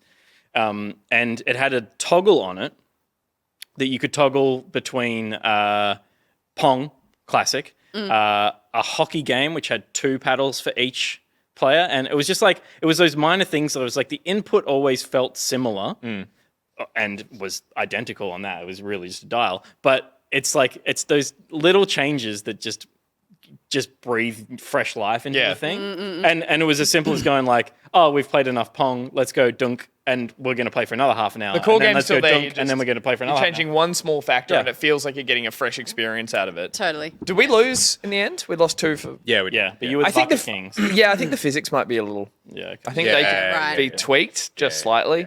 Yeah, I have Just that. Sometimes physics- a good tonking is what you need. I'm just saying, if to- Matt's still listening and he thought he was happy with the physics, maybe. I think the physics are fine. I think they can use a little- They work well. I think there's a physics, all a little round. adjustment. physics of champions. Yeah, I just think the game sucks and it's made for Maybe a second year of working out how to do whatever that first thing that that game is amazing. I will never stop. I will never stop dying because of a celebration of a previous momentary victory. All games teach us we have at least a few seconds of a breather afterwards to be like, and we all forget every round. Yeah, every like modern Me game more is than about most though. I think. glorifying your victory. It's like Rocket League is like, here's a replay of your Yep. sick Yes. Everyone goal. press the button. Be ready again. Yeah. 3, 2, 1. We're into it. This was like you're literally standing Well in their done, now spawn you're dead. and you get flung out. I didn't realize. Back in. I think it's but on it keeps the energy up though, isn't it? It's so Oh, good. totally. I think it's on Switch, and I didn't realize it was on Switch. So I am definitely getting that. That'd be brilliant. Yeah, the kids are gonna love that. The final thing on that is, I think moment to moment, and this is the last piece of smoke I'll blow up this game's ass. Moment to moment, I have had more fun in that game, constant fun, than nearly any other game I've ever played in my entire life. Like, I have never not been having fun every single moment I've played that. And the fighting games, like, I've tried so much to get into Smash Brothers because I'm like, I think I should really like this. I try to play it, I'm like, there's too much in this. There's too much going on. There's too many things. People who are good at it that I want to play against it are beating me in ways that don't feel fun. Totally. Where it's like, And like people. Yeah, sorry. I was going to say people who are not as good as you feel bad because you're like, I know how to play this. Yeah, That's I'm why just I'm beating stomping you now. So, yeah. You know, like and just the design of the menu system is you are living in the menu. Yeah. So you're having fun playing with, because the controls in the menu are the same as the controls in every game. You're that getting about to familiar get. with how to move in that early space. Exactly. It's very clever. It's brilliant in that way that you're familiarizing yourself with the controls, and it's also fun because the controls are fun. Because It's also got a little bit of trolling. Yeah, the physics is great. It's a little bit trolly as well that you can just be like, everyone ready? Yep, one person jumps out. Okay, no, they jump in. Yeah. Next person jumps out, and you're like, okay. Is it? It's on Steam it is on Switch. and Switch. Anything else? That's it for now. Not at the moment. He hasn't really been And working the hard game enough, is called I don't think. Wrestledunk enough. Sports. Yeah. Encore was asking in the chat, and there was also someone asking you where you got your Halo mug, Peter. His best friend is where he got it. Oh, so Jimmy gave it to you. Guys, you guys. We're on a pillow together. That means something. That means something, right? That means something, right? Yes, Gus bought me this for my birthday. I think it's or at least a very limited run. There might have been. Clearly- I'm not paying for your. Obviously, this would be in after- high demand. Something so tasteful, Oh, there he is. Tasty, Tasty. and just a beautiful depiction of everything that's. So wonderful glad about that's Halo. here and not in our home. It was on a website. Look up Halo mug. I'm not sure if there's any still in a run, but I bought it before they'd made it. Look up Halo. Look up Halo mug. Just Google Halo mug. Google Halo mug. Go to it'll come Google, up. type Yahoo. Then once you're on Yahoo, look up Google Bing. mug. I will say, I've been, ever since you just said it, I've been trying to think. I don't think I've ever referred to myself as someone else's best friend. You only talk about your best friend. Correct, yeah. Like, my best friend, blank. I've never gone, I am blank's best friend. That's that. Confidence. That's that March 21st confidence. 24th. It's International Don't Update, It's look that up. first week of Lent energy. Okay, that brings us to the end of the show. Speaking of energy, let's wind it down because it's been getting a bit silly. Yeah. Let's get serious, okay? Because I want to talk to you about the mods. And I got bad news for everyone. You're all getting banned. And the people doing the banning are going to be Gat, Syntax Error, Kit Carnage, Liz Dahlia, SithCat, Phoenix Line, Disturb778, Jex, Caboose, and What the Shark. The mods are here. They help make the community a safe place. They're like, I mean, a lot of them won't appreciate this, but they're like the cops of the back pocket community. They're the bucket. How about the Oh, yeah. how Yeah, the about bucket the arena. Guardians? Oh, okay, yeah. They're the bucket that keep the tonking dunkers, The tonking that are the dunkers? community, Yep. safe. I would say they are the Tonkers because they got the little hand. Yeah, that's also and everyone is the tonky. They're Yes. they're Yeah. fending off. They'll the, knock you out of that bucket Yeah, if you're doing something silly. That's right. They're keeping the good stuff in the bucket That's Correct. true. and knocking people out who need to be knocked out. And something that's good in the community that shouldn't get knocked out are our top stitches. Obviously, we love all our back pocket patrons, but we are legally obligated, and I don't want to do it, but we have to do it every single week. Legally obligated to shout out these people who go above and beyond financially to help make sure that this show stays on the air and doesn't pull a Channel 7 or an ABC. Or That other thing we did. do we ever get cancelled by Hoyts. Yeah. God, that's a fucking post-show deep cut there. Post-show one there. Yeah. Well, you'll find out. Find out on the post-show, won't you? Post show. There you go. There it You is. didn't even come up with it. He did. Wait, Gus, Gus, in the script it says here, throw to Gus with a new read. That was last week. Alrighty then, Oranishi. Thank you very much, Oranishi, for bringing your Oranishis to Mishi. Mason is someone who works with stone, but also not a heart of stone because he's a beautiful donator to our show. Slowpunk. Slow and Steady Punk's the best. Slow tonk. I was getting there. Don't you Okay. worry about that. Slow and Steady Punk's the best, but you know who tonks the best? Slow Tonk. Slow and tonks the slow. Akarash is what I said last week when I brushed up against Poison Ivy. Akarash, that one's still funny. Nicotech said something filthy in the chat before. I didn't see what it was, but a lot of people started screaming Nick and getting all offended. Boxy is someone who doesn't make boxes, but financially I think it would be a really smart decision for you. And the Pete in Boxy Yep. has, or that character has found his way into a new commercial. What? Oh, Find out about that more Is he next wearing week. pants at least? We'll find out more next week. Okay. Coastal City, you don't have to make that t-shirt if you don't want. I'll make it, that's fine. But if you do make it, I'll send you one. VegaBus. The VegaBus is coming. And we're not getting sued. That's we true. can't sing that well. We are out of tune. There it Wow, is. beautiful. Yeah, thank you very much. Hey, Timothy, I'm walking here. It's still funny, so I'll keep that one as well. Jepp, the dog army finally made sense. Thank you, Jepp, for understanding that sometimes an idea gets said and then that just becomes a commercial and no one really questions it. I will say that Some people question some it. people do it. They're like, why is this happening? We just go, it's just how it is. And I will say that at one point, I put that as a link in the Slack because we were on the show and said, join the dog army. And then it was either Ben or Will, which is like, what? Evil channel. Spy Boy is watching you right now. He's in your house. He's under your weighted blankets, which is probably the thing that Nicrotex was He screaming about. may also be in a bakery working up some trouble. Oh. You are such a tease. Interesting. We Are Robots makes the controllers of your dreams. Dream PC makes the PC of your dreams. Totsakorg is the man of my dreams. Rhys dreams of rocks. BuriBuri dreams that she never met me. And finally, Mr. Gorbachev, tear down this Wolsey. Bravo. Well done, sir. Well done. Thank you. Very good.